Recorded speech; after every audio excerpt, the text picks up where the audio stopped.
Bonsoir à tous, bonsoir à toutes, bienvenue sur le grand changement.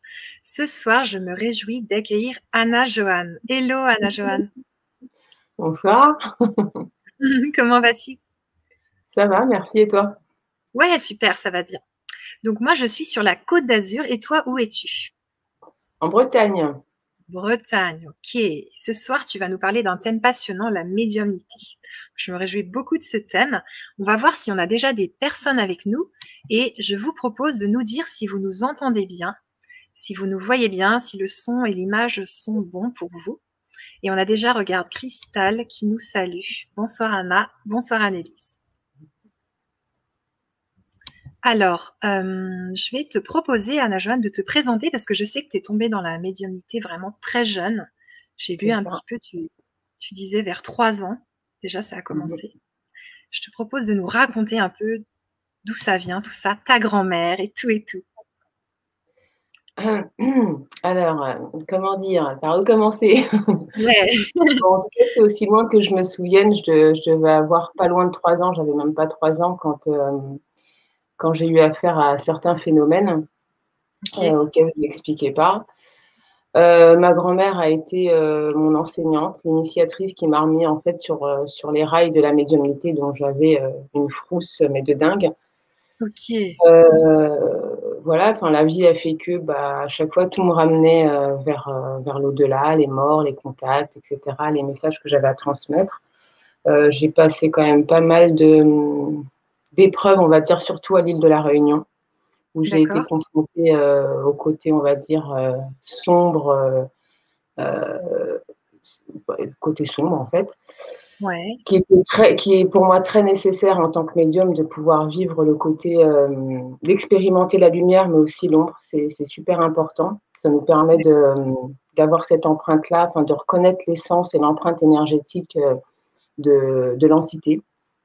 Et puis voilà, enfin, je chemine encore aujourd'hui. Je me dis pas avoir des acquis, mais je suis ouverte encore à plein d'autres découvertes en fait. mhm, Et j'ai mon expérience, mais j'accueille aussi toute forme d'expérience encore aujourd'hui. hmm. Génial, merci beaucoup. Alors, tu nous as créé une magnifique vibra-conférence. Je vais mettre le titre de la vibra-conférence Si la médiumnité m'était comptée. Alors, Oui, de quoi on va parler ce soir, Anna Joanne? bah, de la médiumnité. Super. Alors, Si qu'est-ce les que c'est personnes... la médiumnité? Alors, qu'est-ce que la médiumnité? Alors, pour moi, c'est un mot. Alors, si on part, le fait d'être médium, c'est de pouvoir, en tout cas, canaliser et contacter, parler, communiquer avec le monde de l'au-delà. Mhm. Euh, Mais pour moi, ça va au-delà de ça encore. C'est-à-dire que c'est un monde énergétique, mais tout est composé d'énergie autour de nous.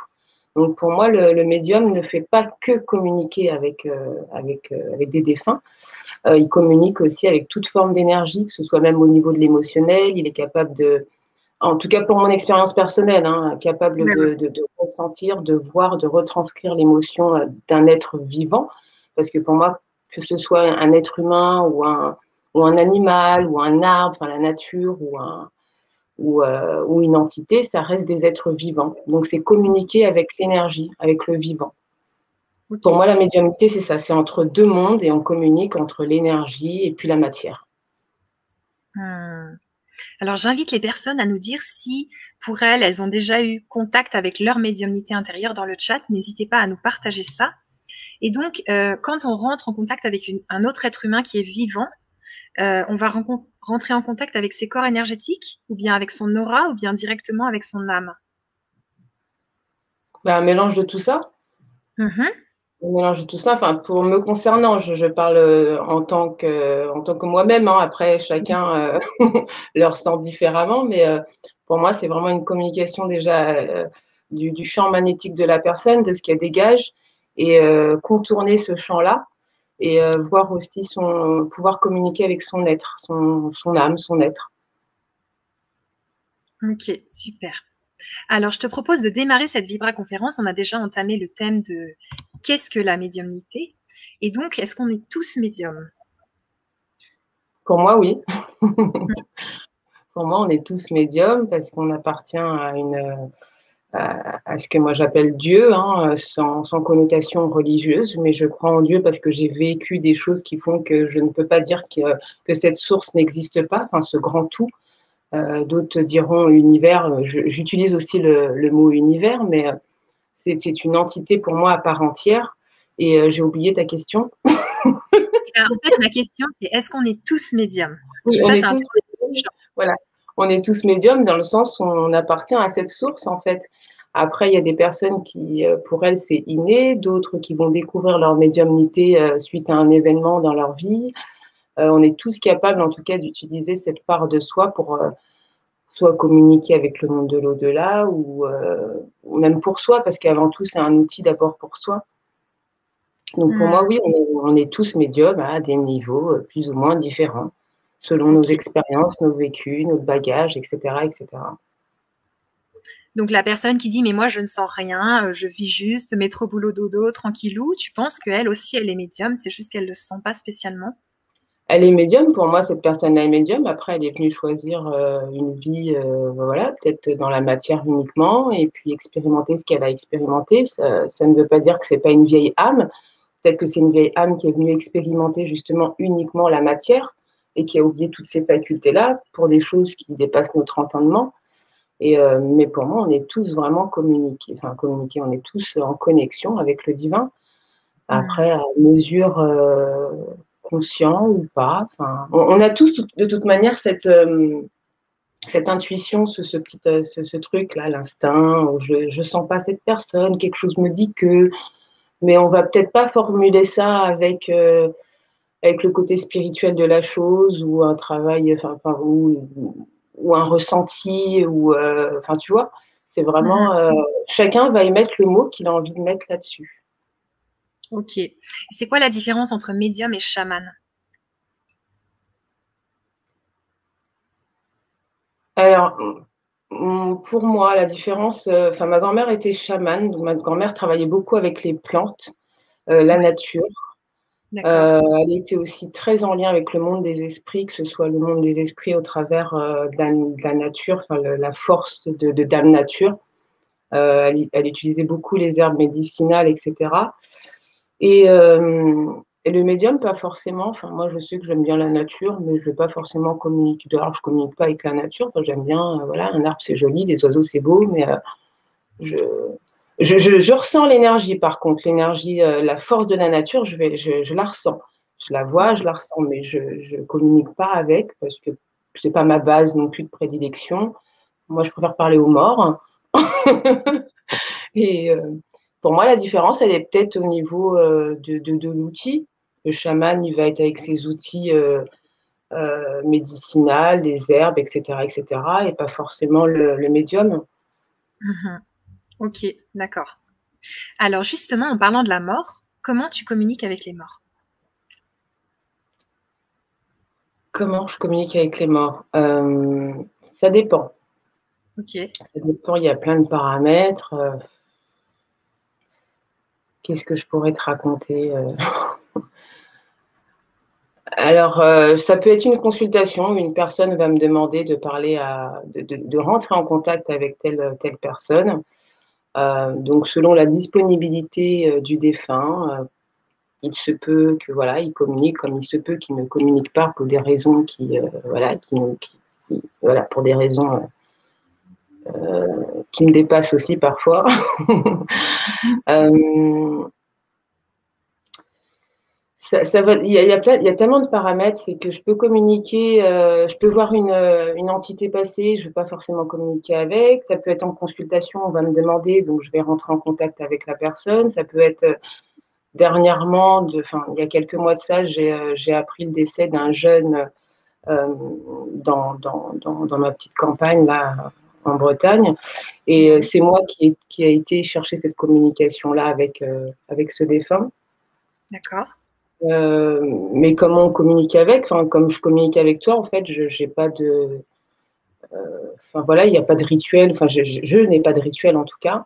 Je parle comme je parle enfin, pour moi, ce sont des êtres vivants, donc je communique avec eux comme je te parle là. Enfin, je n'utilise pas d'autre vocabulaire, je parle comme je parle. Donc, Et la tu utilises la communication, oui, j'utilise la voix et la pensée. La OK, pensée aussi. La pensée et puis les images, parce qu'ils envoient beaucoup d'images. Quand il s'agit d'une, comment on appelle ça? Comment vous appelez ça? Les passeurs d'âme. ouais. Quand il s'agit donc de passer une âme qui est coincée, en fait, je vais beaucoup utiliser la télépathie et les images, lui montrer en fait le chemin, etc., etc. Ça va être aussi un dialogue intérieur et puis extérieur aussi. Un mélange de tout. Et je réfléchis pas en fait. C'est ce qui vient, c'est ce qui est, etc., etc. OK. Donc c'est toi qui appelles, le mort ou bien c'est lui qui vient à toi? C'est vraiment, comme je te disais, c'est vraiment cas particulier. J'appelle en général jamais les morts. D'accord. Je les laisse où ils sont, même si des fois je les vois, bon, OK, ils sont là, OK, voilà. Je vais leur proposer une communication si en consultation, on me demande de tenter de rentrer en contact avec un défunt. Donc je vais proposer, bon, là, il y a quand même un petit rituel à faire avec ma grand-mère et puis mon enseignant. Il faut que j'ai D'accord. l'accord, etc. Il faut que l'âme soit prête, nanani, nanana. Et puis voilà. Je n'appelle pas spécialement les morts parce que enfin, je les appelle quand il faut les appeler. Enfin, je ne saurais pas trop quoi te dire de plus par rapport à ça. OK, ça marche. Mais Alors qu'est-ce je m'amuse pas à les contacter, en tout cas, juste pour les contacter. d'accord, OK. Alors qu'est-ce qui se passe à notre mort? Qu'est-ce qui se passe à notre mort? Mmh.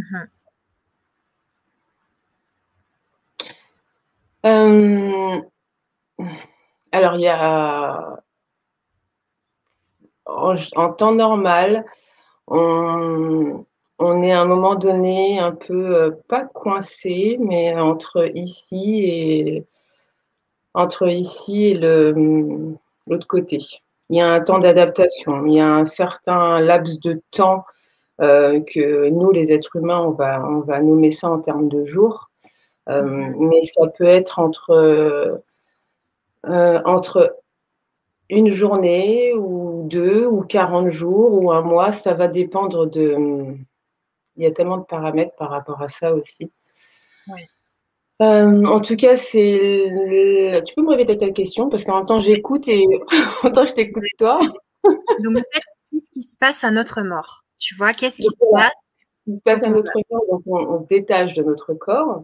Oui. Il y a ce laps de temps où, alors on me dit qu'il y a ce laps de temps où on va nous montrer en fait en version cinéma la vie qu'on a menée, etc., etc. Et il y a ce Mmh. choix en tout cas qui est fait soit de quoi? Soit de errer, c'est D'accord. ça? Soit de rester dans la matière, on va dire, en tout cas dans l'énergie terrestre, ou soit de traverser cette porte, on va dire, ce tunnel pour aller faire ce qu'on a à faire de l'autre côté de la lumière, enfin, du côté de la lumière. Et ce qui se passe en général, c'est qu'on est en général, on reste. On reste pendant un laps de temps parce qu'il y a le deuil, il y a déjà l'acceptation de la mort, ça tout va dépendre de la mort qu'on a eue aussi. Oui. Euh, il y a l'émotion de la famille, des proches qui nous retiennent énormément. Mmh. Euh, donc, d'où ce laps de temps où il est nécessaire pour le défunt et aussi pour la famille, en tout cas les proches, de rester dans nos vibrations, dans notre monde. Je ne sais pas si je suis claire quand je parle. Tout à fait clair, Anna Joanne, je suis, c'est passionnant. Il y a plein de questions qui me viennent et il y a aussi des questions dans le chat et je vous invite à en poser parce qu'on va y répondre après. Donc, n'hésitez pas à poser vos questions, à dire ce qui vous intéresse et tout ça. Donc, moi, je me demandais, tu vois, est-ce qu'une personne, par exemple, qui met fin à ses jours, ça va être la même chose pour elle que quelqu'un qui meurt accidentellement, par exemple? Le processus est le même lors de la mort? Bon, une personne qui a eu un accident et une personne qui met fin à ses jours, pour moi aussi, enfin, qui a eu l'expérience de certaines âmes, c'est vraiment, enfin, on a tendance à dire que les personnes qui se suicident, elles restent un laps de temps ici, etc., parce qu'elles doivent pardonner, je sais pas trop quoi. Mais c'est pas forcément vrai. Par contre, une personne qui a été accidentée, voilà, que sa mort, elle a été de manière très brutale, elle va avoir du mal à accepter sa mort. Donc, ça va être, disons que cette âme, enfin, ce défunt, enfin, cette âme, va avoir plus du mal à conscientiser sa mort qu'une personne qui s'est suicidée. Elle va être consciente qu'elle s'est suicidée, consciente dans l'état dans lequel elle est, et elle va décider si oui ou non elle va errer encore une fois parmi nous, ou si elle va décider de traverser l'autre côté, le tunnel, enfin voilà quoi. Ok, donc la personne qui est morte accidentellement, est-ce que c'est possible qu'elle ne sache pas qu'elle est morte? Oui, oui, oui. Et qu'est-ce qui se passe dans ces cas-là? Dans ces cas-là, alors je vais prendre l'exemple que j'ai le plus proche. Donc ce jeune homme dont je te parlais, j'en parle d'ailleurs dans mon bouquin. Et c'est un jeune homme en fait qui sortait d'un endroit festif, un jeune homme d'une vingtaine d'années et qui malheureusement est décédé ce jour-là parce qu'il était un petit peu amoché et n'a pas eu conscience de sa mort. Donc il était perdu, il était vraiment, il pas conscient qu'il était mort. Il se demandait où c'est qu'il était. Pour lui, il était dans une pièce noire et effectivement, il était dans une pièce noire. Et il ne trouvait pas cette. Il a fallu en fait communiquer énormément avec ce jeune homme pour qu'il prenne rapidement conscience de sa mort. Ce qui a été très rapide pour lui parce qu'il a gardé en fait tout le côté mental encore, parce que quand on meurt, on garde encore un peu cette notion de notre vie. Donc on a encore le mental, on a encore l'ego, enfin voilà. Et donc, c'était une personne de son vivant qui était très pragmatique, qui était très vivace et qui comprenait, très intelligente, donc qui comprenait rapidement.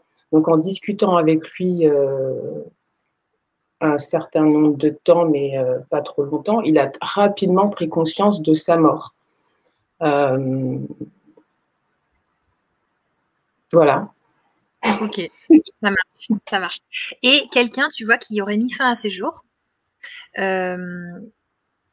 comment nous, ici, on peut comprendre ça dans le sens, est-ce que selon toi, c'est parce que sa vie était terminée ou bien qu'est-ce que tu en penses de ça, d'un point de vue de médium?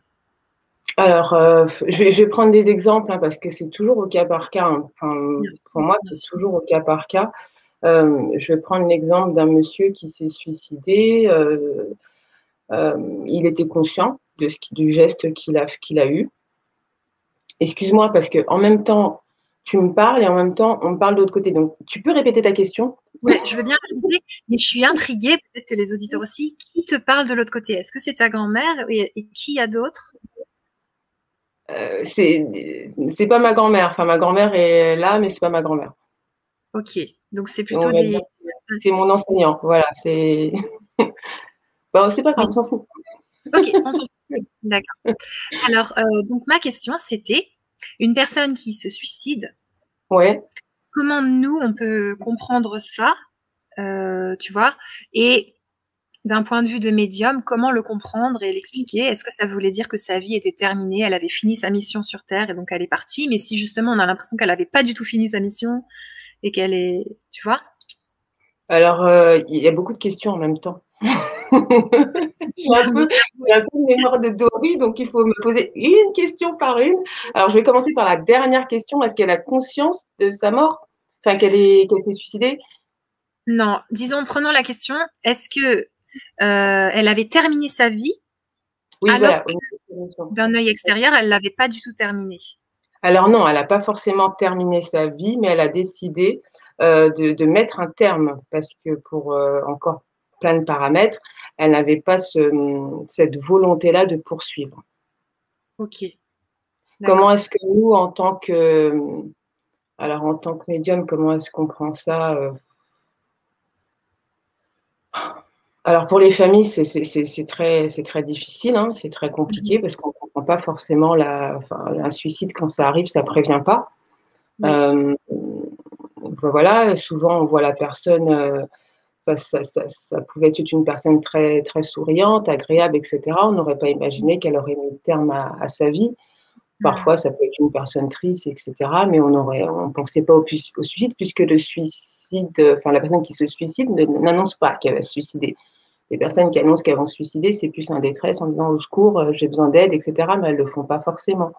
Les personnes qui mettent vraiment à terme à leur vie le font du jour au lendemain. Et effectivement, pour nous, en tant qu'êtres humains, c'est hyper difficile à gérer parce qu'on a plein de questionnements. Et surtout, si elles ne laissent pas de message derrière, c'est très difficile pour les proches de le comprendre. Et d'où peut-être que là, le rôle de médium peut intervenir pour pouvoir rentrer en contact avec cette personne et pouvoir avoir des explications pour la famille, enfin, du moins si l'entité a envie de transmettre cette info-là, pourquoi est-ce qu'elle elle a commis ce geste.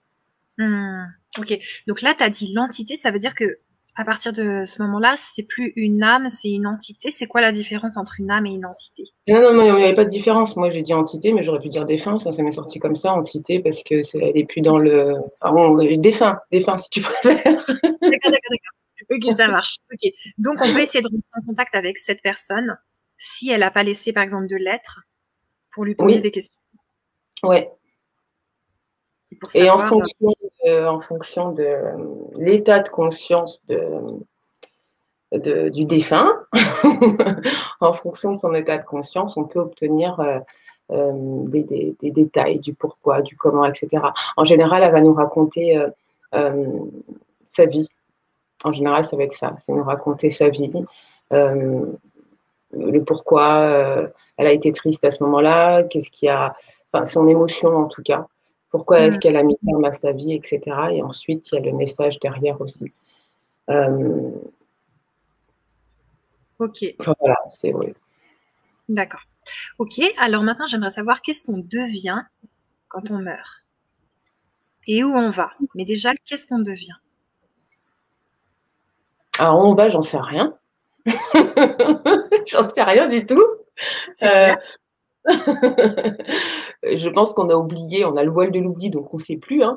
Je sais que d'après ce qu'on m'a déjà dit et qu'on m'aurait dit, c'est qu'on poursuit une espèce de mission. Cette mission, elle peut être sur d'autres plans, comme elle peut être encore sur le plan de l'humain, enfin de la matière humaine, qu'on va peut-être guider d'autres humains, etc. etc. Mais pour te dire exactement où on va, je ne saurais absolument pas te dire. Je ne sais pas où on va. Et ce qu'on devient, est-ce que tu le sais? Ce qu'on devient, c'est-à-dire ce qu'on devient. Genre, avant de se réincarner, est-ce que tu penses qu'on se réincarne déjà? Est-ce qu'il y a un temps long entre deux vies?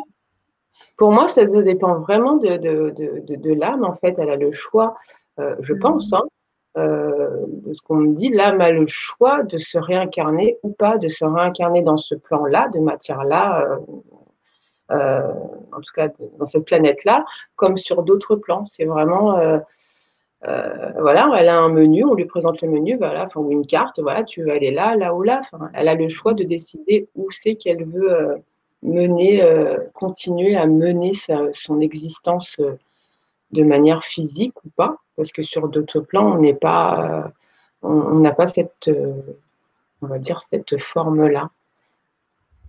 Ok, donc est-ce qu'elle peut se réincarner dans la même famille, du style un bébé de 3 ans meurt et puis ensuite les parents ont un nouveau bébé et Oui. c'est nouveau, elle peut. Oui. Ok. Et se réincarner par exemple au Moyen Âge, tu vois, repartir en arrière? Non, là, c'est différent. C'est différent parce que, en tout cas, de ce que je comprends, comment est-ce que je peux expliquer ça?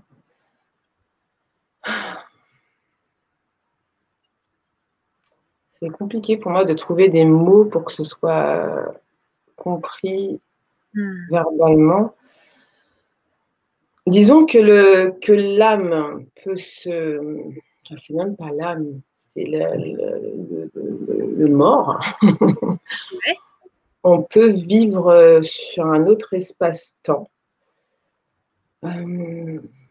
Mais ce temps n'existe, enfin, je sais pas, j'arrive pas à expliquer. C'est vraiment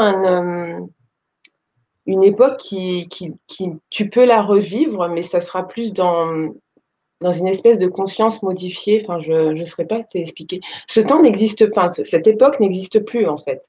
Elle Quand même, n'existe plus en tant que quantité, que âme, enfin que défunt. Tu peux revivre ces moments-là. Je ne saurais pas l'expliquer autrement. Ok, mais tu peux les revivre pour une vie entière ou juste pour quelques minutes de test? Je ne saurais pas te répondre à cette question. Je ne saurais pas l'expliquer. Par contre, la seule chose où je peux orienter, c'est plus au niveau des défunts qui restent dans cette époque-là. C'est-à-dire qu'ils sont morts à cette époque-là et qui répètent cette vie-là de manière continuelle. Répète. Là c'est moi qui ai besoin de répétition, là. Je veux bien que Par exemple, j'ai eu le cas chez une personne où la maison est très, très ancienne, où elle a vécu dans les années de la guerre, 45, 39, 45, etc. Et un matin, bon voilà, la porte, elle s'est ouverte toute seule. Il y avait un petit jeune homme qui passait par là.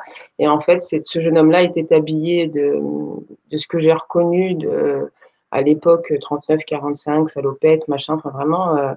Et puis il était en noir et blanc, donc il y avait plein de choses qui me montraient en fait qu'il n'était pas de notre époque, mais qu'il vivait répétitivement en fait son époque à lui. Non, c'est toujours pas clair. à nous, il était en train de vivre au monde du Moyen Âge, enfin au monde de 39-45, c'est ça? Voilà, voilà. Ouais, intéressant. Ok, j'ai compris.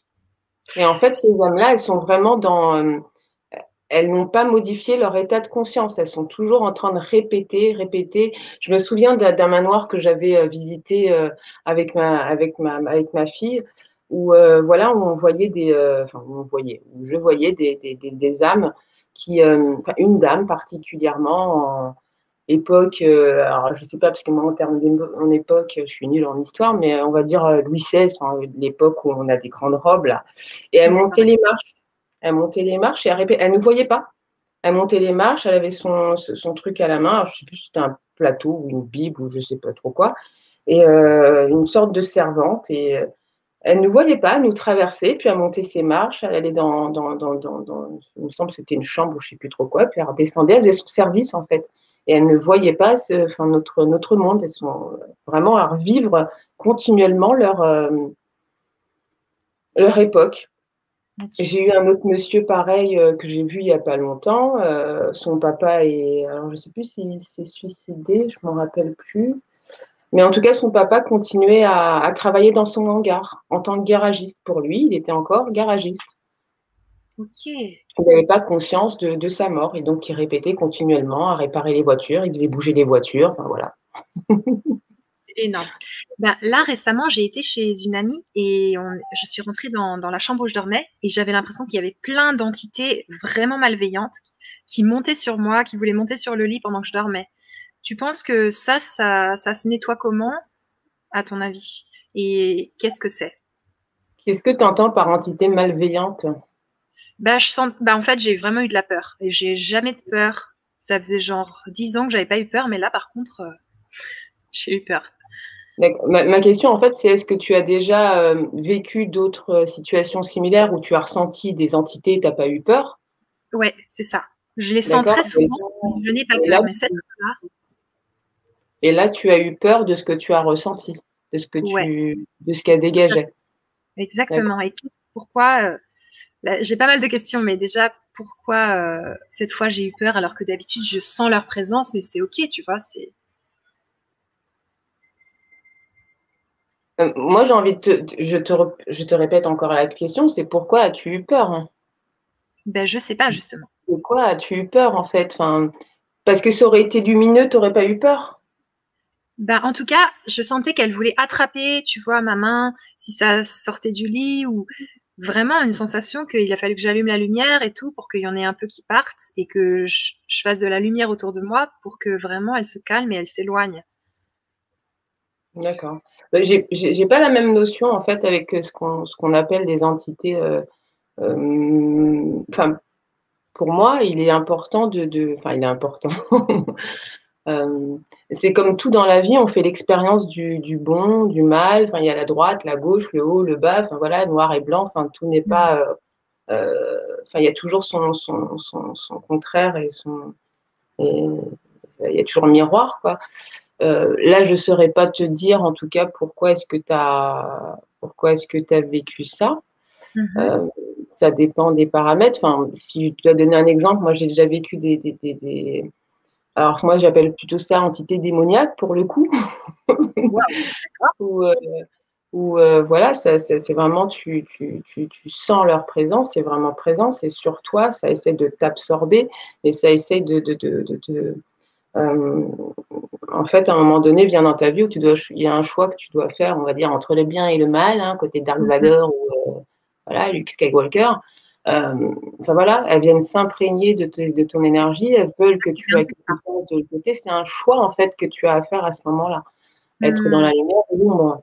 D'accord, Enfin, OK. OK, ça et du marche. coup, cette expérience, enfin, ça t'a poursuivi?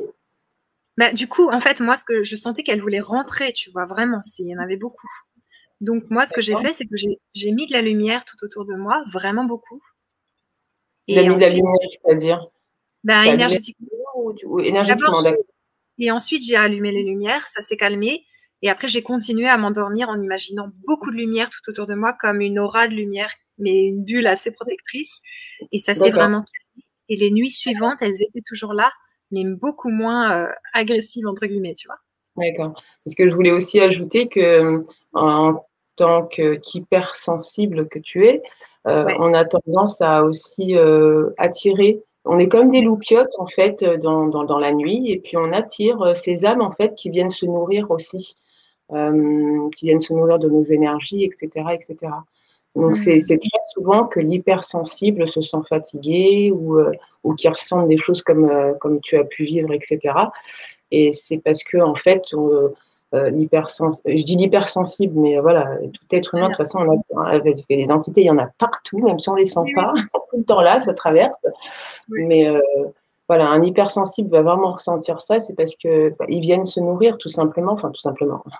On n'a pas envie qu'ils viennent se nourrir, mais Ils viennent manger. ils viennent manger, quoi. Enfin, on dégage tellement ce truc qui font que. Enfin, voilà, moi, je vois ça comme des loupiotes, comme des lucioles dans le noir, en fait, et puis on Ouais, attire les ouais. moustiques. Dans ce cas-là, dans le cas que je t'ai cité, qu'est-ce que tu Ouais. conseillerais à quelqu'un qui le vit, si dans le chat les gens ont vécu ça aussi, qu'est-ce que tu nous conseillerais? Bah, de faire comme toi. Ok? Ça, qu'est-ce Déjà que ça allumer la lumière, ouais, en vrai déjà. voilà, en vrai. Et puis, enfin, oui, c'est allumer la lumière. Et puis, moi, j'aurais tendance à aller discuter avec ces entités-là. Mais bon, après, si on n'a pas l'habitude, bah, c'est de se rassurer, aller boire du café, enfin, je sais pas, mais en tout cas, allumer la lumière, mettre une petite musique, demander, peut-être prier, demander, comme tu as pu le faire aussi, t'imaginer cette bulle de lumière, etc. Enfin, moi, c'est pas du tout mes outils, hein, donc enfin, personnellement, je fais pas ça comme ça, mais j'essaie de me mettre à la place d'une personne qui a peur et qui est novice dans ce processus-là, enfin, dans cette expérience-là. Ouais, Euh, Ce serait, oui, d'allumer la lumière et puis peut-être s'endormir avec la lumière. bien sûr, bien sûr. Mais toi, donc, ça serait pas tes outils. Tes outils, ça serait plutôt, est-ce que ça serait de contacter ton enseignant ou bien. Ah, moi, j'en vois bouler. Aujourd'hui, je ne serais plus. Disons, alors, si je me remets dans ce que j'étais, dans la manière de fonctionner avant, j'étais une grosse flippette. Alors, dès que Ok. je sentais des trucs, il y avait des morts au pied de mon lit, etc., j'allumais la lumière. Enfin, j'étais vraiment en mode flip. Et Ouais. je ne connaissais pas tout ce qui était au niveau de protection, machin, etc. J'appelais que ma grand-mère. Mamie, aide-moi, s'il te plaît, je vais mourir, qu'est-ce qui se passe? Mais, mais j'allumais la lumière. En fait, la première protection que j'avais, c'était cette lumière-là. Je me souviens d'un soir où j'avais accouché de mon, je ne sais plus quel enfant, je crois que c'était le dernier, j'en ai 3, à l'hôpital. Mon ex-conjoint était venu à ce moment-là, enfin voilà, visiter la maman qui a accouché, blablabla. Et à un moment donné, il est parti. Il est parti, donc moi je m'endors et puis de là, je sens une présence à côté de moi et je pensais que c'était lui. Mais de suite, mon cerveau, j'ai commencé à voilà, me dire, mais non, ça peut pas être lui, il est pas là, machin, là. En fait, c'était une entité vraiment berque, quoi, enfin, ombre. Et, euh, le premier réflexe que j'ai eu, ça a été de me lever, de chasser l'entité. Mais ça a été le réflexe de survie. Mais donc l'entité en mode The Grudge, enfin, voilà, c'était un peu, un peu comme dans les films d'horreur ce jour-là, donc qui rentre dans le mur, qui s'en va. Mais on a tellement cette force intérieure de pouvoir les jeter, enfin pas les jeter, tu vois, les chasser. On a cette force-là, au-delà de la peur, on a vraiment cette vibration, mais de dingue, quoi. Et après, oui, après, il y a la peur qui s'installe parce qu'on dit, ouais, qu'est-ce qui s'est passé? On allume les lumières, etc. Mais on a tous cette force-là intérieure de pouvoir chasser une entité s'il faut, enfin, en tout cas, la chasser s'il faut la chasser. Enfin, voilà. Ouais. Justement, on m'avait dit qu'il fallait leur ordonner de partir, tu vois, genre Ah en oui, ordre. voilà, c'est ça, c'est ça. S'il te plaît, pars et tout. Donc là, c'est ce que j'ai fait. Je leur ai ordonné de partir, mais c'est vrai que cette fois-là, il y a eu de la peur et j'étais assez étonnée. J'ai eu l'impression qu'il y en avait vraiment beaucoup. Ah oui, mais la peur nous nourrit. Ok. Tu leur donnes comment on dit, du grain à leur moulin ou je sais pas trop quoi. Tu leur donnes de quoi te nourrir en fait. Ta peur, bah c'est super. Mais nous, on va tous là, miam miam miam. Ok. Donc d'abord diminuer la peur, tout en faisant la bulle de protection et en leur ordonnant de partir. Ah oui, il faut être hyper confiant parce que qu'est-ce qu'ils peuvent nous faire? C'est ça. Qu'est-ce qu'ils peuvent nous faire? Ben, Bon, quelque part, oui. quand ils se mettent sur les gens et qui font des problèmes dans les corps énergétiques ou des choses, des maladies, ça peut créer des problèmes. Les entités sur les gens, ça pompe l'énergie, ça fait pas mal de choses. Oui, mais c'est qu'il y a une faille déjà en nous à ce moment-là. Il y a des problématiques aussi. Après, il y a les cas hyper extrêmes, c'est-à-dire qu'après, il y a des entités, alors c'est même plus des entités pour moi, je ne sais pas d'où ça vient, mais en tout cas pas de notre plan, qui sont hyper, par contre, dangereuses.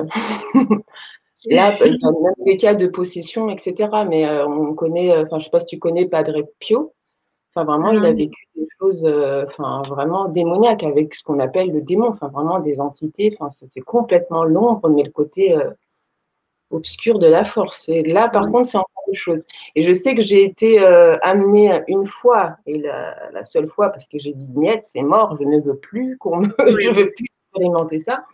Le cas d'une jeune fille qui était, alors c'était sa mère qui était venue pour un soin ou je sais plus trop quoi, et donc qui m'a parlé de sa fille, et sa fille était, alors c'est pas bipolaire, mais psycho, je sais pas quoi. Il y avait un psychopathe? Non, c'est pas psychopathe. Maniaque. Oui, voilà, c'est ça, maniaque. Mais pour le coup, j'ai dit à sa maman, bon bah ramenez-la, on verra, enfin au moins que je la rencontre et qu'on discute, etc. Alors, maman m'avait pas du tout dit ce qui allait se passer parce que même elle a été dépassée par sa fille, mais elle m'a laissé cette surprise-là. Je m'en souviendrai toute ma vie. Et donc cette jeune fille arrive, mais toute jolie, toute mignonne, enfin vraiment propre sur elle, enfin voilà. Elle s'assoit et puis là, donc je lui demande un peu de discuter de sa problématique, etc. Alors je sais plus trop la conversation parce que voilà, ça fait un moment déjà que je retiens pas tout de toute manière. Et puis plus en fait je partais je touchais des points sensibles. Ouais. Et plus en fait, il y avait cette transformation de cette fille déjà, ça a été énergétiquement. Je me suis dit, oula, qu'est-ce qui se passe? Alors, je me disais ça dans ma tête. Je me dis, il y a un truc, son champ vibratoire est en train de changer. C'est-à-dire la petite fille, elle devait avoir 18-20 ans. Hein. Enfin, la petite, enfin bref. Et donc, son corps énergétique a commencé à s'assombrir. Et là, je me suis dit, il y a quelque chose qui est en train de prendre forme, ou en tout cas qui est en train d'émaner chez elle.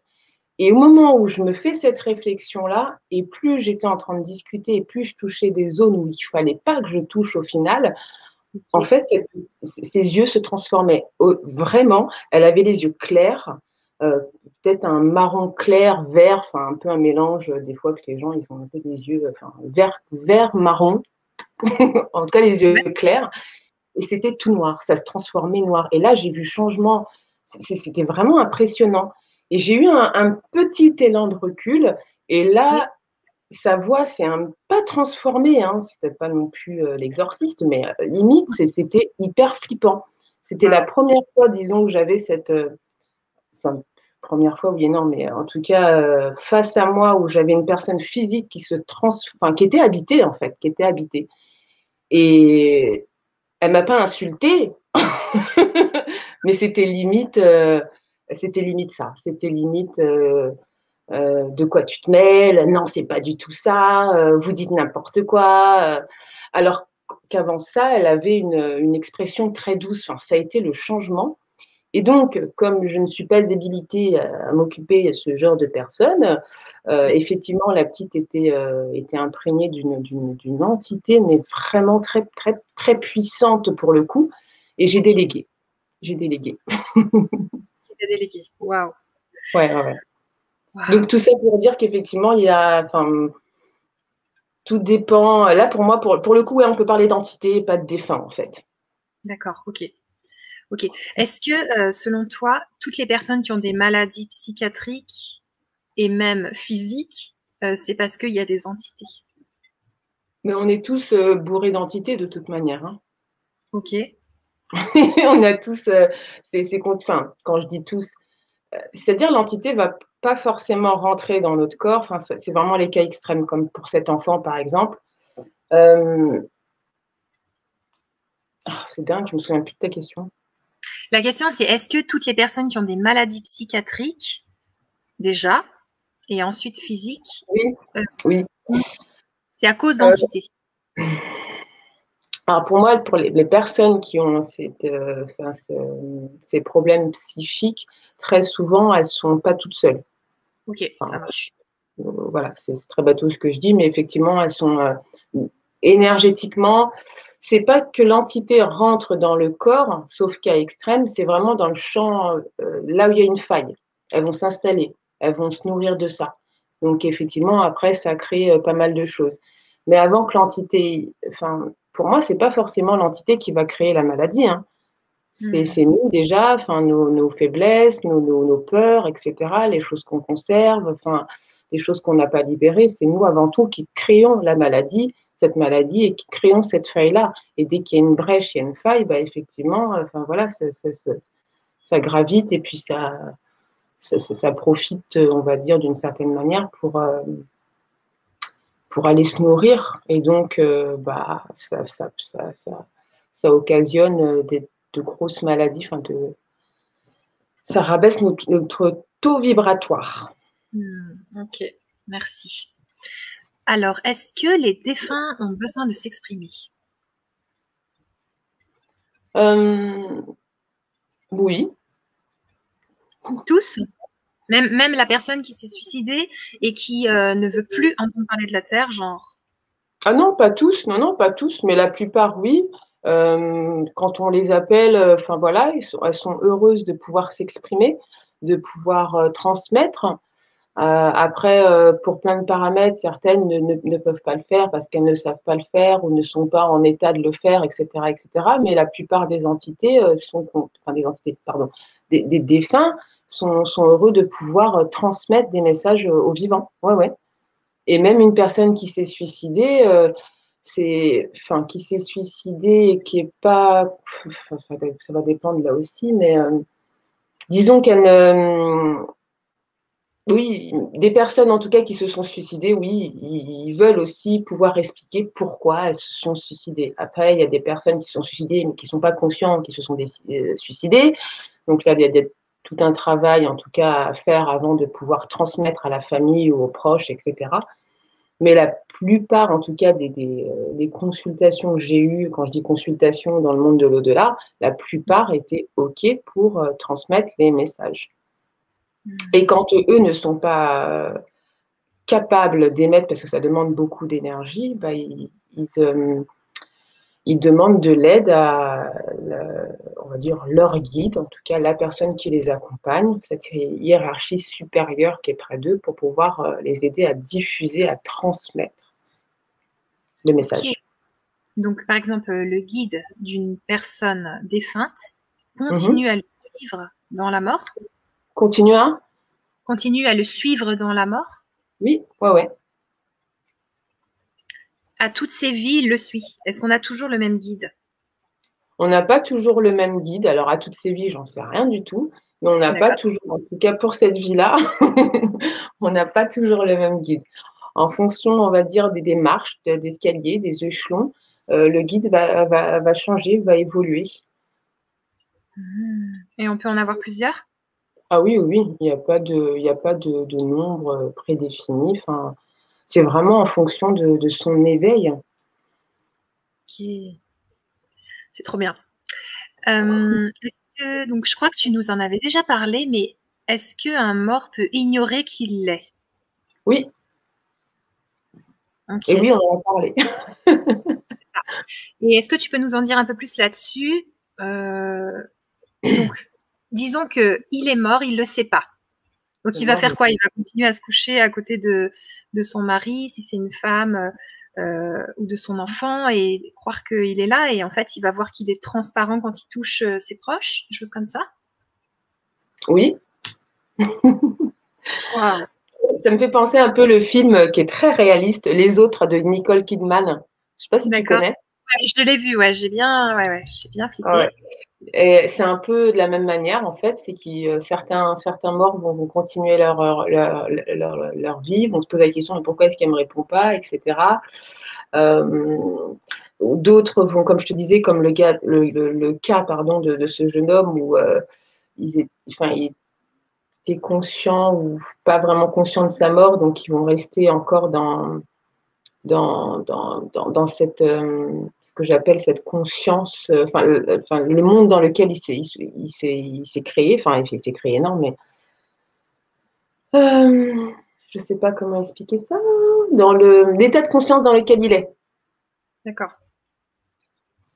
Ok. C'était ça ta question? Ouais, ouais, c'était ça. Alors, par rapport au vivant, est-ce que donc, comment on fait pour dialoguer avec l'au-delà quand on l'a jamais fait? Qu'est-ce qu'on fait? Ah oui, ça c'est des questions que j'ai souvent. Comment est-ce qu'on fait pour dialoguer avec l'au-delà? Bah, c'est vrai qu'on a tendance, enfin, nous, l'humain, on a tendance à vouloir avoir une communication avec eux, comme si qu'on avait quelqu'un au téléphone. Hmm. Et ça se passe pas toujours comme ça, pas souvent en tout cas. Euh, Déjà, c'est de leur parler. Souvent, on parle à haute voix tout seul. Et Oui, ben, c'est de faire la même chose quand on s'adresse à eux. ok. Euh, Souvent, ils vont nous envoyer très souvent beaucoup, beaucoup, beaucoup de signes, de synchronicité, mais on a tendance, on a cette, l'être humain est fascinant, il est très complexe, mais en même temps très fascinant. C'est qu'il a Hmm. cette capacité à pouvoir pourtant voir tellement de choses et tellement de messages qu'on nous transmet à longueur de journée, mais on a ce filtre, on filtre tout. On va se Oui, dire, mais non, c'est du hasard, qui est ceci, qui est cela. Enfin, et ce monde de l'au-delà est tellement subtil qu'en fait, il faudrait rentrer dans sa propre subtilité pour pouvoir communiquer d'un monde subtil à notre plan, enfin, à notre intérieur qui est subtil aussi. Enfin, je ne sais pas comment l'expliquer, mais j'ai l'exemple voilà, si on a une plume qui tombe, oui, pourquoi j'ai cette plume? Et puis je suis pas sûre que ce soit ma grand-mère, nanani, nanana. Et puis on allume la télé et puis on voit une personne qui parle et puis qui porte le nom de ma grand-mère. Ouais, mais bon, la plume, ma grand-mère, et puis comme par hasard, ceci, cela. On a besoin vraiment que le défunt fasse sonner le téléphone pour dire oui, ben c'est moi. Mais non, ça se passe pas comme ça. ouais. Peut-être le moyen le plus simple, et encore, c'est pas finalement plus simple parce qu'il y a des personnes qui ont cette capacité de faire des songes dans leur rêve, de pouvoir communiquer avec le défunt, mais une fois réveillé, ouais, mais si ça se trouve, c'était qu'un rêve. Et puis, on est toujours en train de toujours en train il faut comprendre que ce monde, il est pas fait de matière, en fait. C'est tellement subtil et même pour le pouvoir l'expliquer, les mots sont hyper faibles. Mmh. Les je j'ai envie de dire que de traduire le langage énergétique du monde invisible, c'est comme, si voilà, c'est comme si moi j'essayais de traduire le chinois, quoi. Enfin, je parle pas chinois, il faut un traducteur, en fait. C'est une langue, et une fois qu'on parle, qu'on comprend cette langue, on se dit: «Mais cette langue-là, elle est pas française, elle est pas chinoise, elle est pas» enfin voilà, c'est pas une langue, humaine, c'est une langue invisible. Donc c'est apprendre à traduire cette langue, à la comprendre. Et cette langue, elle est pas faite de matière, de mots, de quelque chose de palpable. Même si des Mmh. fois on peut effectivement les voir et puis qu'il y a des choses qui tombent et cetera. Mais communiquer avec, le subtil, il faut rentrer dans son intériorité et laisser cette sensibilité pouvoir, communiquer avec les plans subtils. Mmh. C'est très Donc c'est compliqué. bien la comment dire? Ce qui nous permet de communiquer, c'est ce qu'on ressent. C'est ce qu'on ressent et c'est ce qu'on voit aussi parce qu'il nous envoie quand même pas mal de signes dans la matière. Mmh, génial. Ce qu'on entend Moi, aussi. on peut entendre, oui, oui, on Mmh. entend.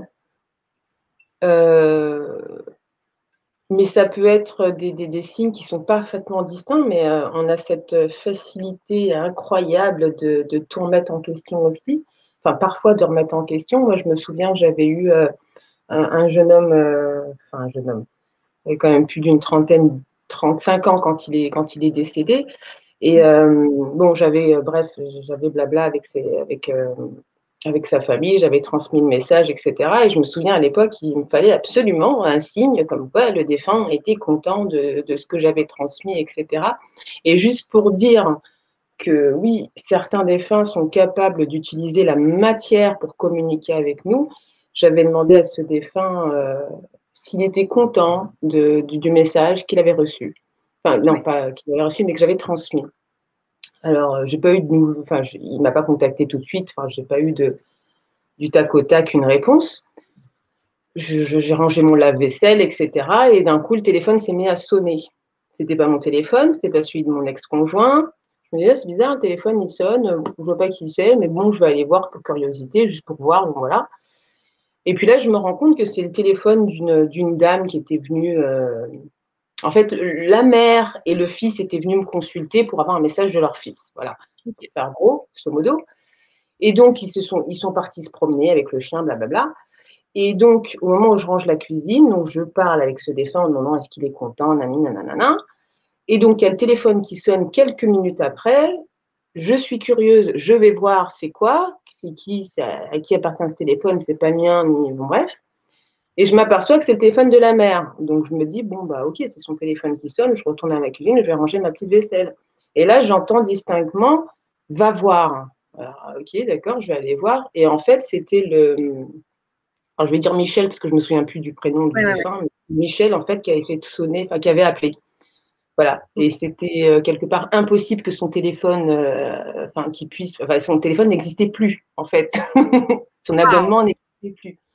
Donc Et voilà, c'est tout ça pour dire qu'ils sont capables d'envoyer cette énergie concentrée dans la matière pour nous transmettre, pour nous véhiculer leur présence. mmh, Effectivement, quand c'est des plumes, donc c'est un peu plus chiant parce qu'on se dit ouais, bon, des plumes, ok, il y a un oiseau qui est passé, il y a une plume qui est tombée.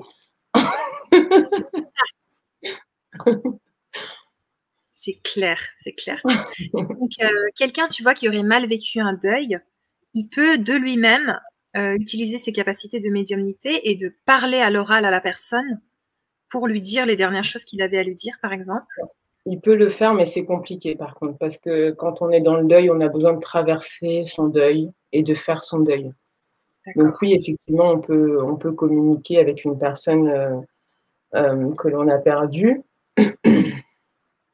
mais on va être tellement dans la tristesse dans l'émotion, peu importe l'émotion, ça peut être la culpabilité, etc., etc., que il faut d'abord traverser son deuil. D'accord. Ok.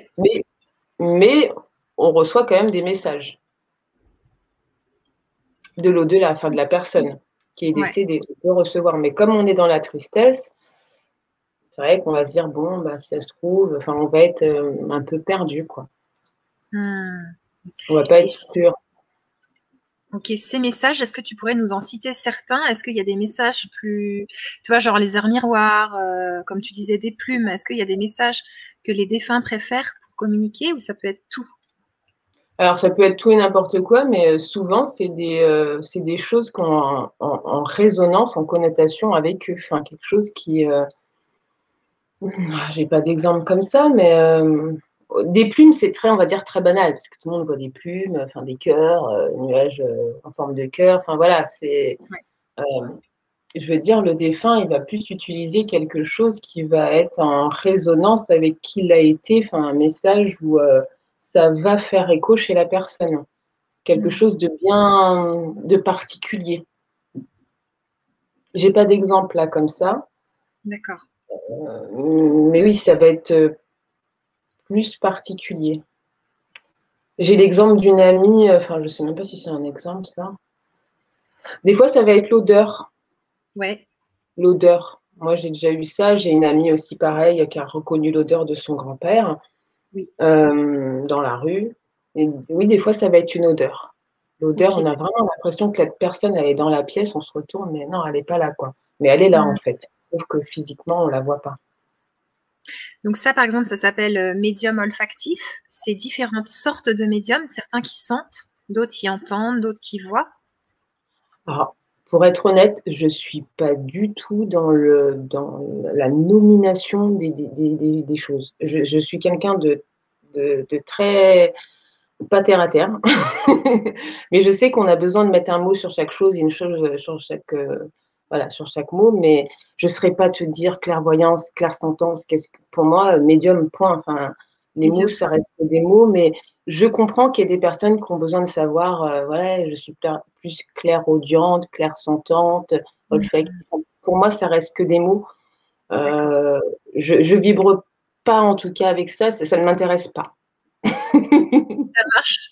Ça marche. Alors, on a déjà plein de belles questions dans le chat. Je vais te les amener, Anna-Joanne. Déjà, merci beaucoup pour toutes ces choses que tu nous as partagées. C'est passionnant. Et tu nous as créé aussi 3 beaux ateliers qu'on va vivre ensemble. Donc, c'est des ateliers qui sont à vie. On peut les vivre à tout moment. Vous pouvez vous les procurer à tout moment et voir les 3 vidéos pour pouvoir développer votre médiumnité et comprendre les choses. Je vais vous mettre le lien pour vous procurer les 3 ateliers avec Anna-Joanne dans le chat. Et je vous mets le premier atelier qui est Je me sais médium, mais j'ai peur. Donc ça, c'est passionnant parce que des fois, on sent des trucs, Ouais. mais on flippe vraiment et on se dit non, là, c'est n'importe quoi. Le mental, il rationalise, il se dit est-ce que tu veux nous parler un petit peu de cet atelier 1, Anna-Joanne? Alors, moi, ce que j'adore, j'ai vraiment la médiumnité, c'est quelque chose que voilà, c'est un membre à part entière, c'est tout le temps dans mon quotidien. Quand je dis c'est tout le temps, je ne parle pas tout le temps avec les morts, hein, mais je veux dire, c'est toujours être conscient. Et j'adore les personnes qui ont cette faculté-là et qui sont dans les prémices, on dit, dans le Oui, début, tout à fait. et Oui, qui oui, ont oui. cette, j'aime enseigner ce côté-là parce que je suis passée par là et je trouve ça si tu veux, ça me fait penser en fait comme un parent, son Ouais. bébé va on ne tient pas la main hein, au bébé. Hein. Mm. Le bébé est debout, il essaye de marcher, il tombe un petit peu, puis le parent lui dit allez debout, lève-toi, tu vas y arriver, tu vas marcher. Puis l'enfant commence à. En fait, j'ai cette image-là. Enfin, je trouve ça tellement fabuleux les personnes qui se savent communiquer avec le monde de l'au-delà, en tout cas avec les défunts, qui ont Ouais. peur et j'aime pouvoir révéler cette part d'eux, éveiller cette, parce que c'est vraiment un outil exceptionnel une fois qu'on n'a plus peur, mais autant on peut transmettre, autant déjà c'est un outil pour soi Et souvent, quand on a peur en fait de soi. En fait, c'est des parts d'ombre qu'on n'a pas réglées en nous, qu'on projette aussi sur l'extérieur. Mais une fois qu'on règle, on ne peut pas tout régler d'un coup, mais en tout cas une bonne partie de ces parts d'ombre-là, on devient confiant et on n'a plus peur des entités, enfin des défunts, de communiquer, de transmettre, de voir un truc qui tombe, etc. On a cette force de pouvoir, comme tu disais tout à l'heure, les chasser s'il faut les chasser. Enfin, Oui. en tout cas, j'aime cette sensibilité-là des personnes qui se découvrent. Il y a tellement de potentiel, c'est fabuleux. C'est fabuleux. C'est trop bien, t'en parles super bien. Moi, j'ai trop hâte de vivre ces ateliers. J'ai envie de lire le texte que tu as écrit par rapport à l'atelier 1 parce que je trouve que ça résume vraiment bien. Ouais. Donc, je me sens médium, mais j'ai peur. Sentez-vous les prémices de votre potentiel médiumnique? Vous sentez-vous attiré par ce monde d'entre-deux tout en ayant des appréhensions? Avez-vous peur de cette faculté? Comment accepter cette part de soi? Souhaitez-vous vous réconcilier avec ce membre à part entière de vous-même? Pour certaines personnes, la médiumnité est considérée comme un cadeau du ciel, quand pour d'autres, c'est un fardeau. Ce n'est pas évident d'appréhender ce don. Ça va être l'atelier 1. Ouais. Et mettre le titre de l'atelier 2, guidance et oracle. Qu'est-ce qu'on va vivre dans cet atelier 2? Alors, je suis une passionnée des jeux divinatoires que j'ai découverts c'était en 2006, je crois, 2004, 2006. Mon premier jeu, ça a été l'oracle de G et la triade. Et je trouve que c'est des prolongements de nous-mêmes, en fait. Un prolongement de nos facultés, ça nous éveille. Bon, aujourd'hui, disons que j'ai plus besoin d'utiliser les cartes, je les utilise parce que j'adore ça. C'est une passion. J'en ai qui me servent à rien, mais c'est juste histoire d'en avoir dans ma bibliothèque. Mais je trouve que c'est un outil d'ouverture à soi, un moyen de se reconnecter à son intériorité, à pouvoir capter des choses. Et on a besoin parfois de ces outils-là. En tout cas, pour ma part, il y en a certains, c'est le pendule, mais pour ma part, ce sont les tarots, enfin, surtout les oracles. Et je trouve que c'est un outil, mais super. Enfin, j'adore. J'adore pouvoir transmettre aussi parce qu'il y a tellement de... Quand on fait un tirage, au-delà du livre, on laisse le livre de côté. Enfin, moi, je sais que je n'utilise pas les livres parce que, voilà, bref. Et quand on fait un tirage, on va poser une question sur un domaine particulier. Mais on se rend compte qu'il y a plein de choses qui s'imbriquent. C'est-à-dire que le tirage va raconter plusieurs histoires. Et on laisse ce côté intuitif parler. Okay. C'est un outil qui est super. Donc, tu vas entendre, par exemple, de ton instructeur des choses, de ton enseignant, ou bien tu vas regarder l'image et ça va t'inspirer des choses. Un mélange de tout ça. C'est que tu reçois, tu entends, tu as des images qui te viennent et en même temps, tu as l'histoire que te raconte le jeu. C'est comme si c'était une BD. Et que, enfin, dans ma tête, c'est un peu bizarre, mais je reconstruis tout. Enfin, c'est comme un puzzle. Ça se met là, ça se met là. Ok, j'entends ça. Bah alors c'est ça, ça va avec ça. Puis en même temps, tu parles, tu diffuses, tu dis bah voilà, il y a ça qui se passe, machin, nanana. Génial. J'adore. Donc, dans cet atelier, tu vas nous apprendre comment faire confiance à notre ressenti pour justement pouvoir tirer des cartes. Ouais, j'ai envie de dire que c'est de laisser parler ce qu'on appelle l'enfant intérieur. Enfin, vraiment, de ne pas se prendre au sérieux dans un premier temps, c'est s'amuser avec ça. En tout cas, pour l'atelier, hein, je ne dis pas qu'il faut... voilà, parce que des fois, on peut voir des choses qui... voilà. Mais c'est vraiment laisser le côté enfant s'amuser et enfant communiquer. Ne pas être dans le cerveau de l'adulte en disant ouais, ben, je vais peut-être dire de la merde, c'est pas ça, machin. On s'en fout. C'est l'enfant, il parle. Il faut laisser exprimer son enfant. Qu'est-ce que ton enfant il voit? C'est laisser vraiment dans l'amusement, dans la joie, dans voilà. Okay, super. Alors, je vais vous lire cet atelier 2. Avez-vous des oracles? Les jeux divinatoires nous racontent toujours une ou plusieurs histoires, et ce, imbriquées dans un même tirage. Savoir les interpréter, c'est savoir écouter et observer ses ressentis. Comment s'imprégner de son jeu? Comment interpréter son tirage? Y a-t-il plusieurs types de tirages selon le domaine choisi? peut-on les utiliser pour communiquer avec ses guides? L'oracle est un outil de prolongement de soi et permet de faire ressortir des choses. Ouais. C'est vraiment... Alors, maintenant, je veux bien l'atelier 3. Qu'est-ce qu'on va vivre dans l'atelier 3? Ah, tu me poses la question? Ouais. Alors, il me semble que ça va être au niveau de son canal médiumnique. Ouais. Comment le canal médiumnique?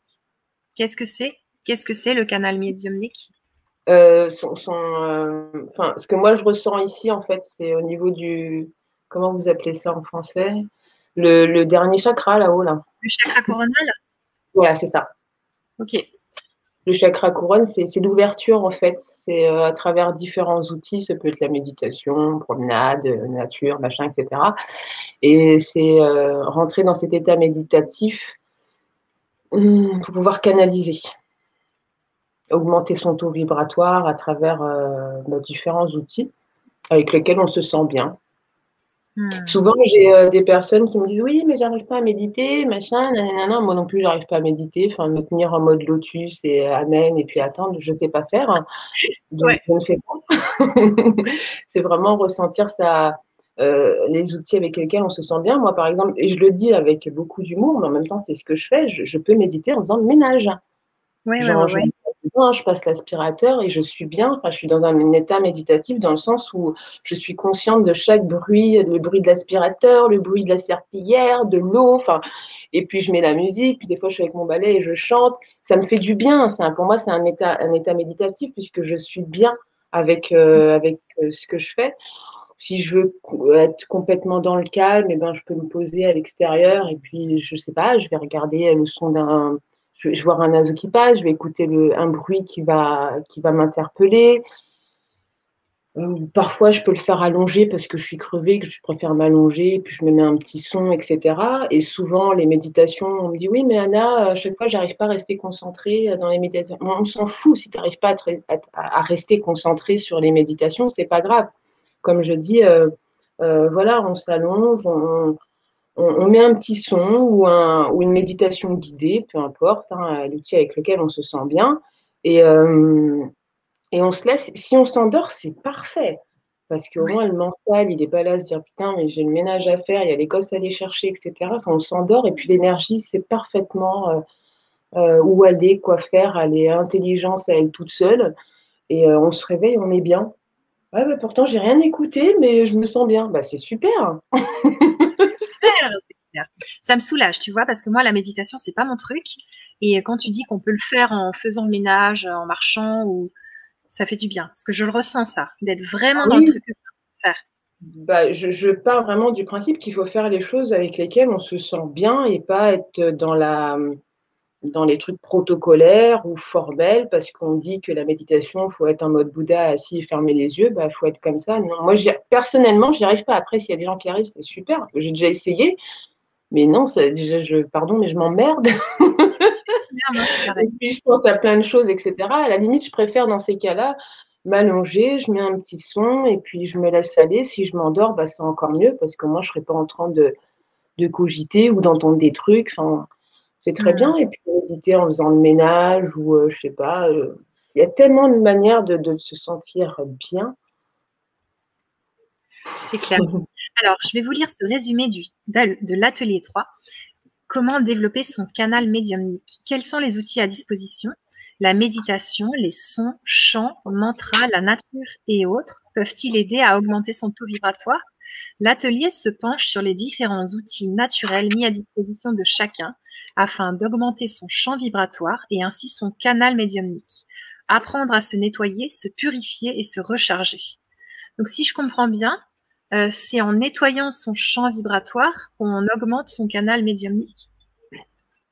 Ah oui, bah oui, oui, oui, bah forcément oui, parce que si le champ vibratoire il est lourd, on est fatigué, on est triste, on a chialé, etc. Bon, quoique de pleurer, ça libère quand même. Mais si on n'est pas, si on n'a pas, oui, enfin, pour moi oui, pour moi c'est logique et évident, oui. Ça marche. Génial. Alors, on va regarder un petit peu les questions, Ouais. parce qu'on en a pas mal de questions. Alors, Tu as des bonsoirs de l'île de la Réunion de Sabrina Erudel. Oh, t'es La Réunion. Cool. Avec J'ai des vécu un bonsoirs. peu à La Réunion, donc C'est c'est vrai, cool. Ouais. génial. Des Mhm. bonsoirs de la Sarthe de Mylène. J'ai vu un bonsoir de la Corse aussi. Ah, cool. Ouais. Alors, on a Myriam qui te dit: j'appréhende petit à petit mes capacités médiumniques, ma communication avec l'énergie. Donc là, elle te dit, bah, en gros, elle découvre un peu comme tu disais, tu aimes bien accompagner les personnes qui découvrent au tout Ouais. début de la médiumnité. Ah, c'est cool. Si elle Ouais, appréhende et qu'elle y va petit à petit, un pas après l'autre, il n'y a pas besoin de se presser, c'est bien. mhm, c'est clair. Il y a Laurie qui dit: mon canal est en train de s'ouvrir par les rêves, les sons et certaines visions. Ouais. Qu'est-ce que ça veut dire, Anna Joanne, mon canal est en train de s'ouvrir? C'est mon canal de guérison qui me permet de guérir des gens en me connectant en haut et en bas? Ou c'est bien? J'entends pas ça par canal de guérison, euh, mais elle a peut-être des messages qui lui parviennent sous forme de songes, des choses qu'elle entend, des choses qu'elle voit. Donc cette personne a peut-être des choses à découvrir au niveau de sa médiumnité, peut-être des choses qu'elle freine un petit peu aussi dans la résistance. Donc on est en train de lui montrer petit à petit, voilà, ce qu'elle n'est pas capable en tout cas de ressentir, de pressentir. Et on a l'air d'aller tranquillement avec elle. Mais à un moment donné, j'ai envie de dire, quand on est. Alors, c'est pas pour tout le monde pareil, mais quand on est dans ce. Des fois, on n'a pas le choix, hein. C'est vraiment le chemin à suivre, on n'a pas le choix. Ça a Ouais. été mon cas. Enfin, voilà, enfant médium depuis 3 ans, blablabla. J'ai eu un certain laps de temps où j'ai mis ça de côté parce que bon, j'étais en mode pump it up, adolescence, maquillage, les mecs, ouhou, enfin voilà. Mais Ouais. à un moment donné, ça revient. Mm. Même en mode adolescence, hein, j'ai vu des trucs qui m'ont fait peur aussi. Enfin, et puis, quand tu rentres dans ta vie d'adulte, il y a des choses qui reviennent. Enfin, tu as peur, mais en même temps, tu es attiré. En fait, tu as peur, mais c'est plus fort que toi. Ce monde t'attire. Donc, Ouais, il y ouais. a un moment donné où tout se met en place pour que tu suives ce chemin-là de ta médiumnité. Donc, Laurie, j'ai envie de te dire, bonne chance. Non, vraiment, je pense que cette personne, en tout cas, Laurie, je pense que tu as des capacités. On est en train de te les montrer. Tu vas découvrir encore beaucoup de belles choses. Waouh, merci. Elle va te donner d'autres commentaires après, donc tu vas pouvoir lui répondre encore.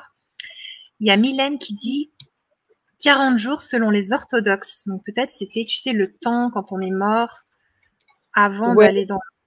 oui, j'ai déjà entendu ça, mais qu'est-ce que je peux dire? C'est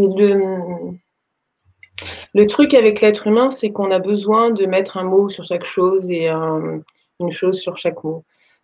Disons que le temps n'existe pas là-bas, de notre côté. Donc 40 jours, oui, c'est formel pour nous, mais ça peut aller bien au-delà, comme ça peut être beaucoup moins. Il n'y a, y a pas vraiment de formalité, j'ai envie de dire. Il y a un temps prédéfini, c'est vrai. Oui, Après, je n'irai pas dire oui, effectivement, c'est 40 jours, et puis au bout du 41, voilà. Ou 39, oui, non, attends, il en faut 40 absolument. Je ne suis pas sûre que ça fonctionne comme ça, mais voilà, il y a ce laps de temps, effectivement. ok, merci. Il y a René qui te demande, y a-t-il des craintes à avoir lorsque l'on connecte avec eux? Donc eux, je pense que c'est les défunts. Y a-t-il des craintes à avoir? Oui, en général, on a peur déjà parce que voilà, c'est quelque chose qu'on ne voit pas. En général, on a peur, c'est humain d'avoir peur, hein. Ouais, Après, est-ce qu'il y a des craintes à avoir en termes de. Peut-être que René demande si, en termes, s'il y a d'autres entités qui se logent, quelque chose comme ça. Enfin, ouais. j'entends un peu ça comme ça. Mm. Euh, je dirais oui, enfin oui et non, enfin des craintes. Disons, quand on chemine dans cette médiumnité-là, enfin, cette crainte, on l'a pas en fait, parce qu'on sait déjà que, enfin voilà, on a fait l'expérience de l'ombre, de la lumière, on sait que quand on communique, il peut y avoir des choses qui essaient de se glisser, et on n'est pas tout seul. etc., etc. Après, quand on découvre cette part de soi, effectivement, on a déjà nos peurs intérieures et puis la peur des choses qui pourraient, justement, qu'on a entendues, qui pourraient se produire. Donc, ce qui fait, on accumule pas mal de peurs et puis, effectivement, il peut y avoir des choses qui se passent. Disons que la peur attire la peur, en fait. La peur attire l'ombre. Enfin, mais si on a confiance et qu'on se sent entouré, de toute façon, on est tous entourés, hein. Il n'y a pas de crainte à avoir. C'est vraiment super important, enfin pour moi, hein, en tout cas, ça a été mon chemin, ça a été super important de pouvoir découvrir, de faire l'expérience de l'ombre, pour pouvoir reconnaître cette empreinte énergétique. Donc quelque part, j'ai envie de dire, que la crainte est légitime, mais elle est nécessaire aussi pour garder son discernement. Ok, ça marche. Il y a Laurie qui te dit merci de lever ses préjugés sur les suicidés. Peu de temps avec le suicide d'un ami, il est venu dans un rêve et m'a fait comprendre qu'il était en paix. On s'est dit au revoir. Ouais. Oui, c'est comme je l'ai expliqué tout à l'heure, c'est pas. Il y a effectivement des personnes qui se suicident, qui restent coincées, etc. Mais il y a des personnes qui se suicident et c'est une libération, en tout cas pour elles. Elles ne sont pas forcément dans la torpeur, etc., etc. Non, c'est tout à chacun. Il faut se dire que ça reste des êtres, enfin des êtres humains, non, mais ça reste des êtres en tout cas vivants qui ont vécu dans la matière et que la seule chose qui différencie, c'est qu'on voit, c'est qu'il n'y a plus ce physique en fait. Mais voilà, si elles sont bien avec elles-mêmes, elles vont continuer leur vie tranquille. Hein, enfin. Voilà. Merci. Alors, Sabrina qui te demande combien de temps après le décès un médium peut-il contacter un défunt? Alors attends, combien de temps après le décès un médium? Alors, je sais que j'ai entendu dire qu'il fallait un certain laps de temps. Certaines personnes diront ça. Après, je n'ai pas l'expérience de ces certaines personnes. Quand je parle, c'est uniquement par rapport à ce que moi je vis. Pour moi, je n'ai pas besoin d'attendre un certain laps de temps. J'ai eu l'exemple je vous donne l'exemple tout à l'heure de ce jeune homme qui est décédé à une vingtaine d'années. Le contexte s'est fait, il est mort la veille, le contexte s'est fait le lendemain. Il n'y a pas eu un gros laps de temps non plus. Donc, il est en tout cas possible, selon moi, de pouvoir communiquer avec un défunt qui est mort il y a peu. Et donc, le combien de temps après le décès un médium, oui, donc pour moi, ça peut être tout de suite, à condition de ne pas être dans cet état émotionnel, de tristesse, etc. Parce que la tristesse, ça alourdit, ça met un voile, donc ce qui fait on ne capte pas forcément. Donc, si on est dans cet état de tristesse, qui est quand même à vivre, oui. On attend de passer cet état ou bien on essaye justement d'être moins triste? Non, c'est pas essayer d'être moins triste, c'est important de pouvoir vivre son deuil et puis de libérer son deuil. Après, il faut peut-être pas que ça dure ad vitam aeternam, mais un deuil, voilà, il se vit quand il se vit. Enfin, il n'y a pas de temps, c'est pas, voilà, il faut en général du temps. Enfin, on dit que le temps ponce les blessures, mais il y a des personnes au bout de 3 ou 11 ans, elles sont toujours dans ce deuil, mais elles continuent quand même à vivre. Donc non, il faut accueillir le deuil, il faut l'accueillir, c'est important, on reste des êtres humains, même si on est des êtres vivants, enfin, des êtres dans la matière qui sont venus expérimenter tout ça, mais là, présentement, on est des êtres humains avec nos émotions et c'est important d'exprimer ces émotions-là et pas de les contenir, au contraire. Un deuil, ça s'exprime, ça se vit, pour pouvoir libérer ça.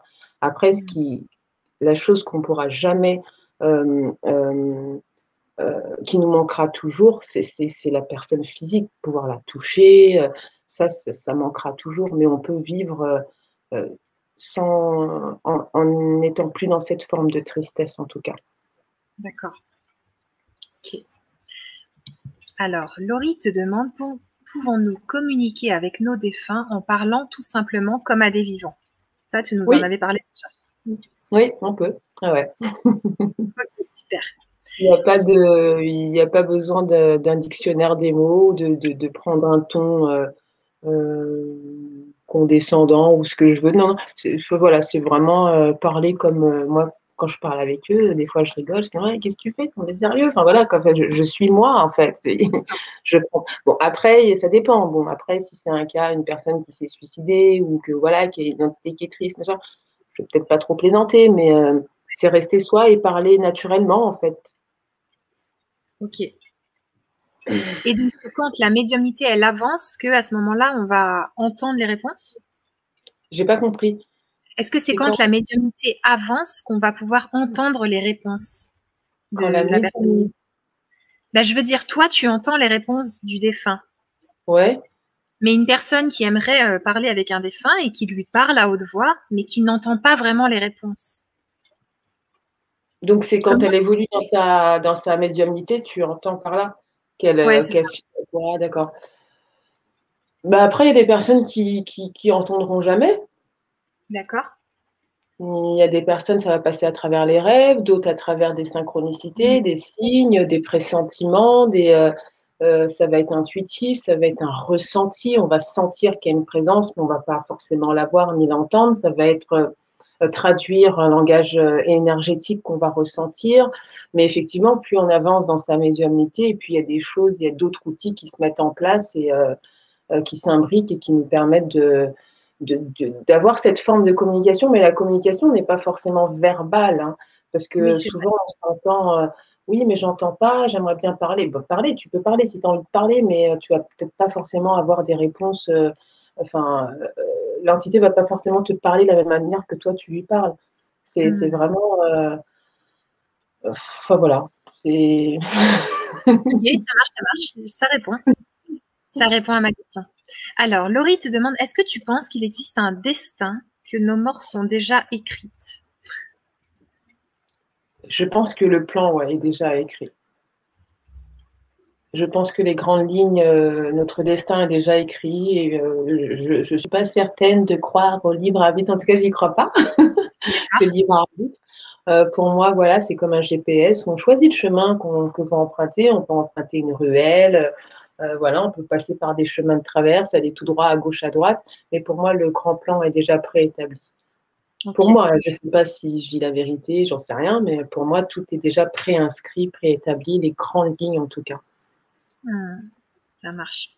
Et Alors, Valérie, c'était quoi là, juste avant? ouais, Est-ce que tu penses qu'il existe un dessin que nos morts sont déjà. Ah oui, d'accord, c'est bien ça. D'accord, ok. ok.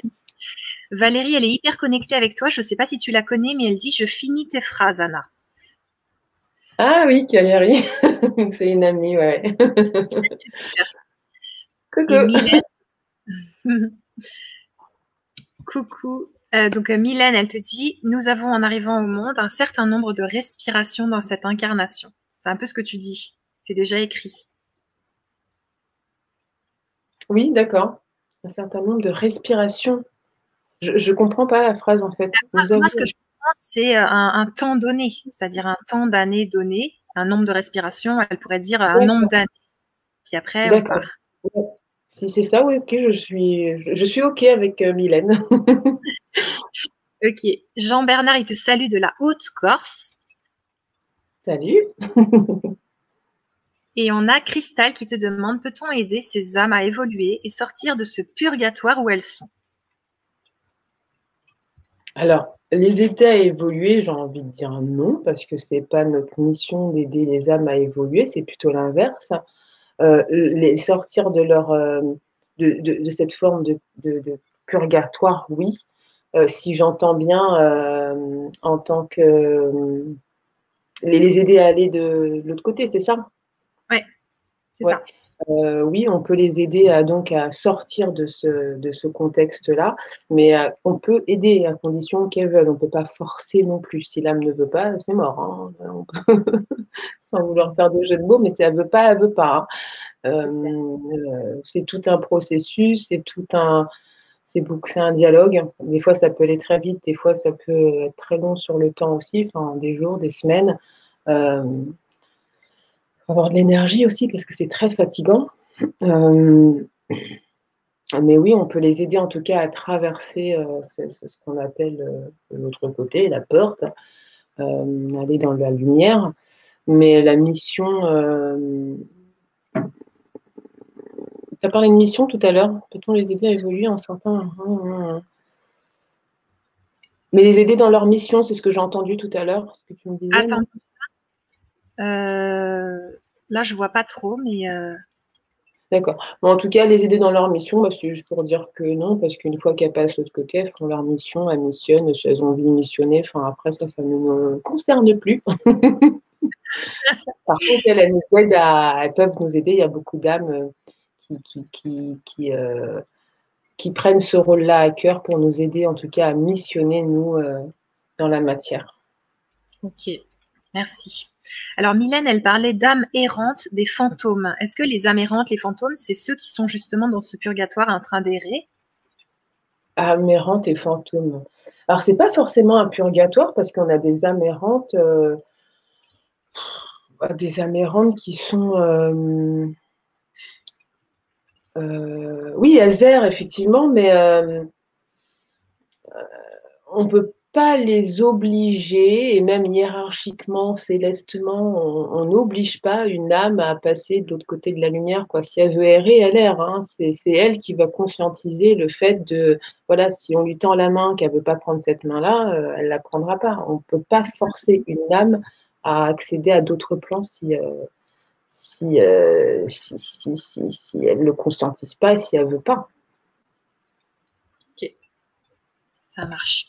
Donc, Laurie, elle continue, elle a plein de questions. Est-ce que les personnes mauvaises dans la vie sont mauvaises aussi après la mort, genre les serial killers, etc. J'en sais rien. Mais j'ai envie de dire que voilà, comme c'est des êtres vivants, bah, on peut changer, on évolue. Comme nous, les humains, on peut être méchant, puis après être gentil, et puis tout est une question de notion. Rien n'est relatif non plus. Puis qu'est-ce que c'est être méchant et être gentil? Enfin, peut-être que les serial killers, il est venu expérimenter, on ne sait pas, hein, expérimenter malheureusement cet état de conscience-là. Je sais pas, mais j'ai envie de dire qu'en tout cas, c'est comme dans l'être humain. Enfin, il y a du bon, il y a du mauvais, et on vient expérimenter tout simplement, même si parfois les expériences, elles sont pas évidentes. Et est-ce que tu penses, par exemple, que le serial killer, eh ben, il est là pour qu'on apprenne le non-jugement, des choses comme ça? Alors, c'est hyper compliqué de. Enfin, voilà, imagine là, t'as ton enfant qui se fait, voilà, qui se fait kidnapper par un serial killer, être dans le pardon, etc. Enfin, C'est ça. c'est très compliqué. Même moi, si je me mets j'aurais du mal à pardonner, même s'il y a un travail de pardon à faire, etc. Mais c'est hyper compliqué. Je pense que l'âme, effectivement, de ce serial killer ou ces serial killers sont venus expérimenter quelque chose de dur dans la matière pour leur progression, en tout cas en tant qu'âme. Mais effectivement, et comme tout est dans une interaction, dans l'échange, etc., on est forcément venu aussi apprendre quelque chose de ça. Mais c'est hyper complexe, hyper compliqué. Mais oui, effectivement, il y a certainement il y a des choses de toute manière qui dépassent notre entendement, et que de verbaliser ça ou de conscientiser ça, de comprendre ça, c'est hyper compliqué pour l'être humain, quoi. C'est clair. Alors, Linda, elle dit, mon ami le garagiste qui ne voulait pas que je rentre dans le hangar. C'est une amie, Linda. Ok, ça marche. Oui, effectivement, c'était l'histoire d'un garagiste qu'on avait été, enfin, du fils qui avait été voir. Enfin, son père était garagiste. Je te l'ai expliqué brièvement tout à l'heure. Et Ouais. donc, son papa était continuellement en train de se penser garagiste. Mais effectivement, quand on est arrivé sur ce lieu-là, alors ça grouillait d'entités, mais c'était un truc. C'était énorme. Enfin bref, et donc il y avait ce monsieur garagiste, et Linda était là à ce moment-là avec une autre amie, et puis le garagiste m'a sommé de leur dire de dégager, en fait. Et donc je leur ai dit, les filles, les filles, taisez-vous. Il ne veut pas de vous. Je ne sais plus ce que j'avais sorti, et puis donc elles sont restées un peu tétanisées dans la voiture, et j'ai dû rentrer dans les lieux toute seule, enfin avec mon compagnon qui tenait en fait la lampe torche. Et oui, effectivement, il y a des entités qui sont très. Cette entité-là ne voulait pas qu'on rentre sur les lieux, en fait. Mais même moi, elle ne voulait pas de moi non plus, hein. C'était personne, quoi. Merci. C'est ça. Alors, Non, il y a non. Voilà. Je vais me fâcher. il y a Gabriella qui te demande: peut-on contacter son guide facilement? Oui, on peut contacter son fils, son guide facilement. C'est Ouais. toujours la même problématique, c'est que, alors on est facilement entendu, écouté, on est facilement répondu aussi, mais le souci c'est on a toujours ce filtre en fait. C'est voilà, on a ce mental, ce filtre qui va tout filtrer et qui va laisser passer que des petites parcelles de messages, d'où les plumes, les formes de nuages, et cetera. Et on peut effectivement rentrer facilement en contact avec eux. L'inverse est plus difficile, c'est-à-dire de pouvoir les ressentir ou les entendre, tout ça, quoi. Il faut vraiment un grand, c'est toujours cette part de, comme je te disais tout à l'heure, de subtilité en nous qu'il faut complètement laisser, cette sensibilité-là pour les gens hypersensibles, enfin, vous avez cette faculté de pouvoir, être sensible à l'énergie des autres. Donc, vous êtes aussi sensible à l'énergie de vos guides. Donc, utilisez cette forme de sensibilité-là pour pouvoir communiquer avec vos guides. Cool. Il y a Seb qui te dit: décrire l'invisible rappelle l'histoire des 6 aveugles et l'éléphant. Je connais pas, mais ouais, j'entends que c'est compliqué. Ouais, carrément. Tu connais, toi, l'histoire Je ne des connais 6 pas, donc je ne peux pas t'aider là-dessus. aveugles? Tu as une salutation de Justine de Nouvelle-Calédonie. Oh, Nouvelle-Calédonie, salut. Et il y a Cristal qui te demande: ma meilleure amie est décédée depuis 1 an. Je l'ai vue, je pense, en grande souffrance. Mais bon. Ouais. Ou en grande surface, peut-être qu'elle l'a vue, mais c'était pas elle, enfin je sais pas. Et samedi, la radio s'est allumée toute seule. Est-ce pour me rassurer? C'est pour te dire effectivement qu'elle est certainement présente et que tu penses beaucoup à elle aussi. Donc, c'est pour te communiquer sa présence. Essayer d'entrer en contact avec toi. Donc, elle t'envoie des petites brides d'informations que tu captes, c'est super. Et en plus, tu dis que tu l'as vue. Alors, je ne sais pas si c'est en grande surface pour le coup ou en grande souffrance. Je Oui, je l'ai sais vue pas. en grande souffrance. En tout cas, elle l'a vue. Elle Oui. l'a vue et donc, si tu l'as vue, je pense que c'est en grande souffrance et peut-être elle a des choses à te communiquer. Je sais pas, il faudrait plus de détails aussi à ce niveau-là, enfin, parce que la phrase elle est pas très Ouais.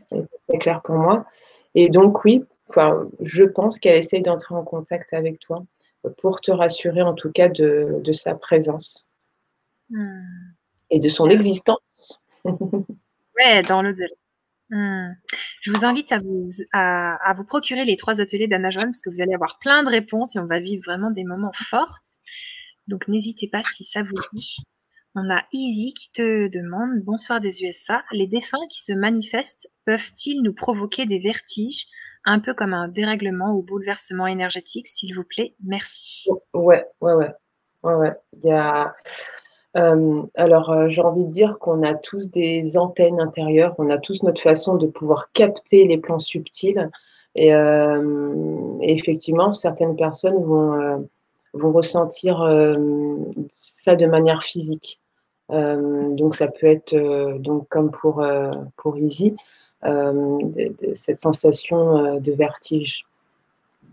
Oui, c'est tout à fait ouais. On n'est Tout à pas fait. en fait, j'ai envie de dire, on n'est pas, il n'y a pas de notice, prédéfinie. Voilà, le médium, il doit ressentir ça, ça, ça. On a chacun nos antennes. On fonctionne chacun différemment, même si ça peut être similaire à d'autres personnes, mais c'est vraiment pouvoir capter ces outils et de savoir comment est-ce qu'on fonctionne. C'est important de se connaître, en fait. On va bientôt arriver sur la fin de la Vibra conférence. Il reste encore quelques questions. Est-ce que tu as encore un petit peu de temps pour nous, Anna Joanne? Oui, oui, bien sûr. Yes, super. Donc il y a Sylvia qui nous demande: bonsoir, si une personne se réincarne, alors n'est plus contactable dans l'au-delà? Merci. Alors, bonsoir. Si une personne se réincarne, alors n'est plus contactable dans l'au-delà. Alors là, c'était un truc qui est hyper, c'est comme l'histoire des éléphants invisibles. Ouais, Comment ouais. expliquer? Alors, il y a quelque chose, une notion en fait qui est très, comment l'expliquer? Alors quand on se réincarne, effectivement, il y a cette notion de se dire: «Bah non, puisqu'elle est réincarnée, on ne peut plus la contacter». Le truc, Ouais. c'est que, alors c'est très bizarre à dire, mais c'est ce qui en tout cas, c'est ce qui enfin voilà, c'est comme ça. C'est qu'on peut communiquer, même avec la personne qui est réincarnée. Il y a cette espèce de il y a cette énergie, cette empreinte je ne sais pas comment l'expliquer, c'est dingue. Tu sais pas?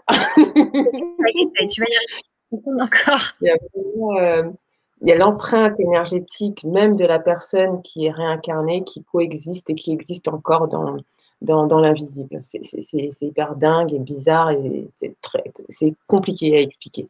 OK. Mais on peut communiquer même avec une personne qui s'est réincarnée. C'est des choses qui dépassent mon entendement aussi, hein, mais Ouais, ouais, ouais. et je me suis posé la question d'ailleurs, est-ce que c'était pas justement, le fait qu'on vit plusieurs plans sur d'autres plans? Est-ce que c'est pas ces plans-là, enfin la personne qu'on va capter sur un autre plan, fréquence vibratoire, énergétique? Je sais pas si je suis claire dans ce que je dis là? Alors, Non? reformule une fois. Je veux bien que tu reformules une fois.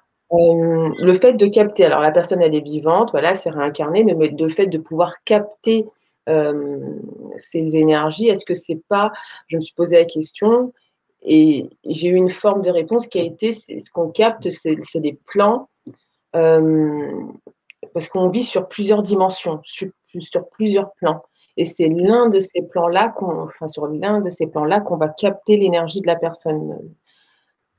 J'arrive pas, j'arrive à l'imager, j'arrive à comprendre, mais textuellement, c'est, non, tu as pas compris, hein? Si, j'ai compris. C'est un peu, complexe quand même. Ouais, j'ai pas entendu? J'ai compris, mais c'est un petit peu quand même, difficile à expliquer comme tu dis et à Oui, comprendre c'est aussi. difficile, à expliquer et à comprendre, mais on peut communiquer avec la personne qui s'est incarnée, mais qui vit sur d'autres plans. D'ailleurs, nous-mêmes, on vit sur d'autres plans. OK, Ouais, pas facile ça la vie, marche. hein. Énorme. Alors Belkis te demande pourquoi on dit un bel âme pour certaines personnes. Est-ce qu'il y aurait une âme pas belle? Et où est l'âme? Pourquoi on dit une belle âme pour certaines personnes? Et est-ce qu'il y aurait une âme pas belle? Et où est l'âme? Ouais, il y a des âmes qui sont pas belles. D'accord? Bah, je veux dire, être, confronté à des âmes, des entités vraiment du sombre, pour moi, c'est pas joli. C'est Ouais, un peu, à moins de d'aimer ça, hein, mais c'est voilà, c'est pas belle âme, enfin moi ce que j'entends par là, c'est, une âme, de lumière, enfin quelque chose qui est beau, qui nous paraît en tout cas visuellement et intuitivement et au niveau du ressenti, quelque chose d'agréable, de sain. Des mmh, pas belles âmes, on va pas dire ça comme ça, on va dire: «Ah c'est démoniaque, ça fait flipper, c'est noir». Donc c'est des pas belle âme pour nous, mais il y a peut-être certains humains qui kiffent aussi ce côté, pas belle âme, hein. Et où est l'âme? Où est l'âme? Ça, j'ai pas compris. alors moi, je me demande si ce serait pas où est l'âme dans le corps? J'imagine où est-ce qu'elle se met? Alors si c'est comme toi tu l'entends, parce que moi j'ai pas du tout compris, Ouais, ouais. l'âme elle est à l'intérieur de nous. Enfin, c'est un peu comme les poupées, russes, Ouais. non? Ouais. Ouais, ouais. Voilà, on a un briquet, donc la toute dernière poupée qui est au fond, la toute première, bah, c'est l'âme. Après, au-dessus, il y a le corps énergétique, le corps causal, le machin, le blabla et voilà. L'âme, elle est à l'intérieur et bon, j'ai oublié le corps physique, juste avant, mais bon, voilà, il y a l'âme, le corps physique et puis tous les plans, enfin tous les corps, invisibles, on va dire ça comme ça. Mais l'âme, elle Mmh. est posée, au niveau, bah, on va dire du chakra quoi, enfin c'est voilà, elle fait partie de c'est un ensemble en fait, c'est un ensemble qui fait partie de notre corps, c'est nous en mode invisible. OK, ça marche. Alors là, il y a Guillaume qui se pose une question. Il se demande: «Est-ce que ton compagnon subit des expériences paranormales?»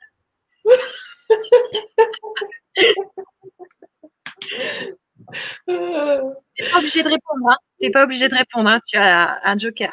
si tu Ouais. Et non, parce qu'en fait, c'est mon compagnon.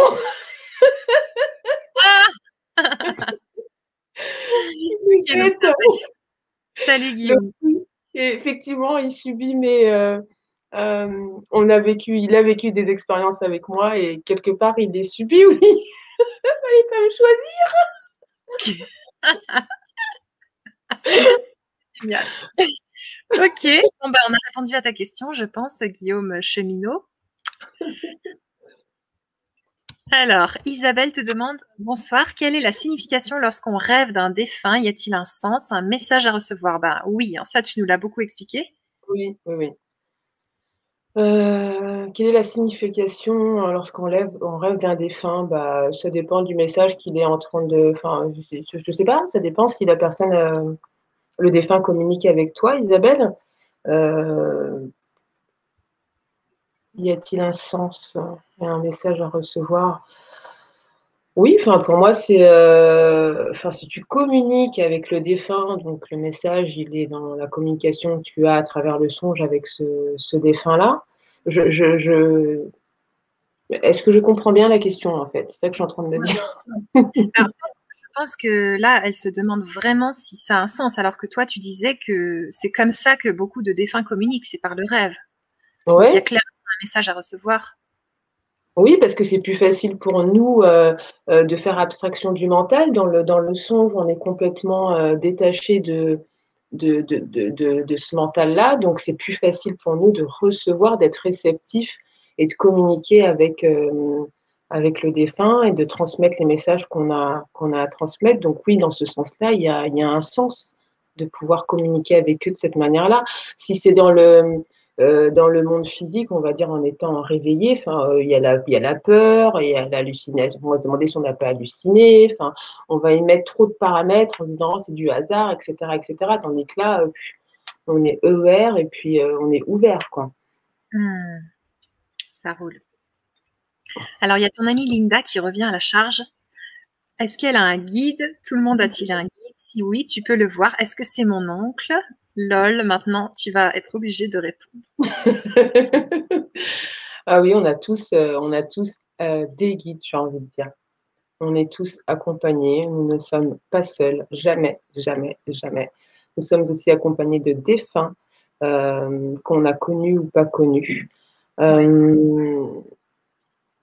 Euh, J'essaie de voir. Alors Linda, non, ton oncle n'est pas ton guide, mais il est présent. Il peut être présent à des moments clés de ta vie. Mais disons que c'est pas ton guide dans le sens où c'est lui qui va t'enseigner. Pas un guide de transmission ou, C'est joli, ou de pas un guide qui va être là pour t'enseigner, mais en tout cas qui peut être là à des périodes clés dans ta vie pour que tu ressentes sa présence. C'est pas ton guide, c'est pas ton guide principal. C'est un défunt, c'est une entité qui est là le jour où tu vas mourir et dans très très longtemps. Il sera l'une de ces personnes-là qui t'accueillera dans le monde de l'au-delà. waouh, trop bien. Alors, Izzy te remercie. Merci beaucoup pour cette réponse aussi que toutes vos lumières. Merci. Et Belki qui dit oui, c'est ça. Où est l'âme dans le sens où on dit qu'on fait appel à son âme, l'âme, l'esprit, le corps. Où est l'âme dans le sens qu'on fait appel à son âme? Tu peux me traduire en fait? J'essaye, je suis en train d'essayer. Je vais rajouter un commentaire, Belki, si tu veux nous préciser les choses, parce qu'elle nous dit aussi, ou il nous dit aussi, j'ai perdu ma maman en décembre, le jour de mon anniversaire. J'aimerais tellement savoir si elle va bien.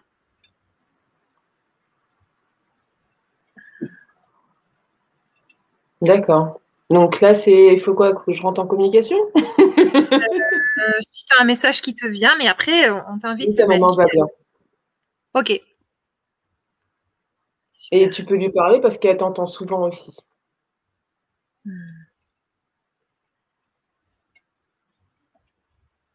Super, Et merci. ne t'inquiète plus. Et il ne faut pas qu'elle soit dans la culpabilité ou je sais pas, il y a un truc où elle s'en veut, il y a du remords. Euh, Elle te dit que tout va bien. Enfin, voilà, je préférerais qu'on voilà, si elle a besoin, on se Ça marche. contacte, mais N'hésite sa pas à maman va contacter bien. Anna, mais elle te remercie.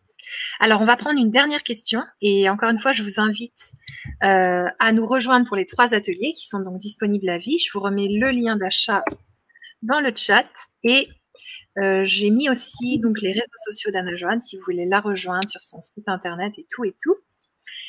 Et on a encore une belle question de Audrey qui te demande: bonsoir Anna, quel plaisir de te voir aussi radieuse et dans ton élément.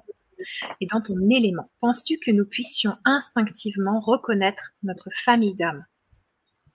Ah oui, ouais, ouais. On reconnaît les gens qui sont comme nous. On les, enfin, c'est du flair, ça ne s'explique pas. Moi, quand je marche dans la rue, ou quand je rencontre des gens, ou quand voilà, je ressens quand la personne, quand je dis médium, même si on est tous médiums, mais quand je sens qu'elle a ces prémices-là. Je sens les gens qui sont comme moi. Je sens les gens aussi qui ont beaucoup de magnétisme. On sent les gens qui sont comme nous. Ouais, ouais, ouais. On sent, si tu es guérisseur, tu vas sentir le guérisseur. Si tu es chaman, tu vas sentir l'énergie du chaman en l'autre. Enfin, c'est dingue, mais cette empreinte énergétique-là, vu que c'est une part que l'on a en nous, on le ressent. On ressent cette part qu'il y a en nous, en l'autre. On ne se l'explique pas, on sait. Ok, c'est génial. En tout cas, merci beaucoup Anna Joanne pour tout ça. C'était Quoi, c'est déjà vraiment... fini? Ouais, c'est déjà fini. C'est déjà fini. Tu vas pouvoir nous donner le mot de la fin. On a Linda qui te répond, qui te dit: ça, je le savais que mon oncle serait là. Je l'ai toujours su au plus profond de moi. C'est étrange, mais je le sais. Merci ma copine. Donc elle est là avec toi. C'est cool. Donc je t'invite à nous donner le mot de la fin, Anna Joanne, de ce qui est important pour toi à nous transmettre, aussi ce qu'on va vivre dans les ateliers, qu'on va vivre tous ensemble et tout. Et voilà.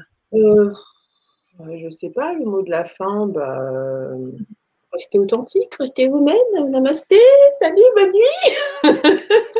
Non, c'est vraiment rester soi, de pas avoir peur, de pas avoir peur. En tout cas, je parle de la médiumnité, enfin voilà, d'aller découvrir cette part de soi, c'est important, c'est de se réconcilier avec ces zones d'ombre, c'est libérer beaucoup de choses. Et vraiment, la médiumnité, pour moi, c'est un membre à part entière qui permet, au-delà de la communication avec les défunts, c'est déjà un outil pour soi, un outil d'éveil pour soi, et qui nous permet de cheminer dans la vie de tous les jours, d'être conscient, de marcher en conscience. Euh, voilà, c'est d'être conscient à chaque pas qu'on fait dans la vie, où qu'on se trouve. Enfin voilà, c'est vraiment respirer la vie, quoi. Et puis pour les ateliers, oui, tu as bien décrit ça tout à l'heure. Enfin, il y aura un premier atelier, donc je ne sais plus l'ordre des ateliers, mais un qui parlera, alors je suis obligée de lire du coup, parce que j'ai une mémoire un peu dorienne. Quand on a peur. Oui, voilà, donc c'est vraiment pour les personnes qui ont qui ressentent avoir cette capacité-là, cette faculté-là, et qui en ont peur. Comme je disais, je trouve ça absolument extraordinaire de pouvoir éveiller, de semer des petites, alors des petites graines, non, parce que je pense que les petites graines sont déjà dedans, mais de pouvoir arroser un petit peu, puis qu'elles continuent, elles, à fleurir de leur côté. Je trouve ça super. Puis le deuxième atelier, les oracles, les natations, j'adore ça. Ouais. Donc voilà, c'est vraiment pouvoir s'amuser, en tout cas de laisser parler son enfant créatif, son enfant intérieur. C'est comme voilà, quand on va dessiner, faire de la peinture, et on va laisser exprimer son potentiel, c'est son ressenti, ses intuitions.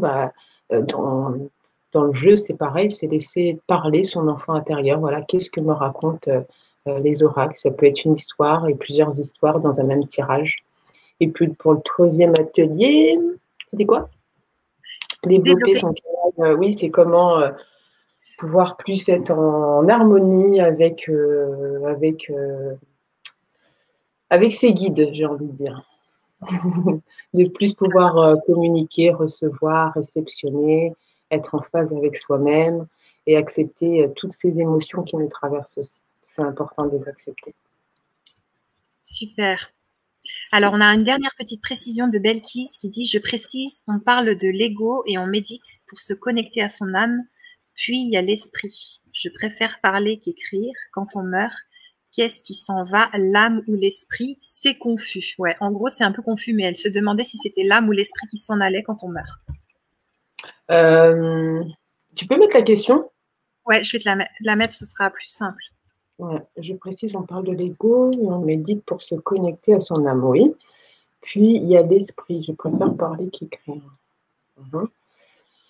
Quand on meurt, qu'est-ce qui s'en va, l'âme ou l'esprit? C'est confus.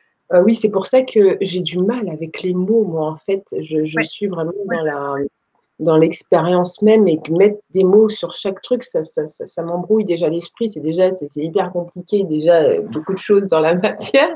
Alors, essayer de comprendre ce qui se passe dans l'éther. Qu'est-ce qui part en premier? J'ai envie de dire que l'ego, de toute façon, quand on meurt,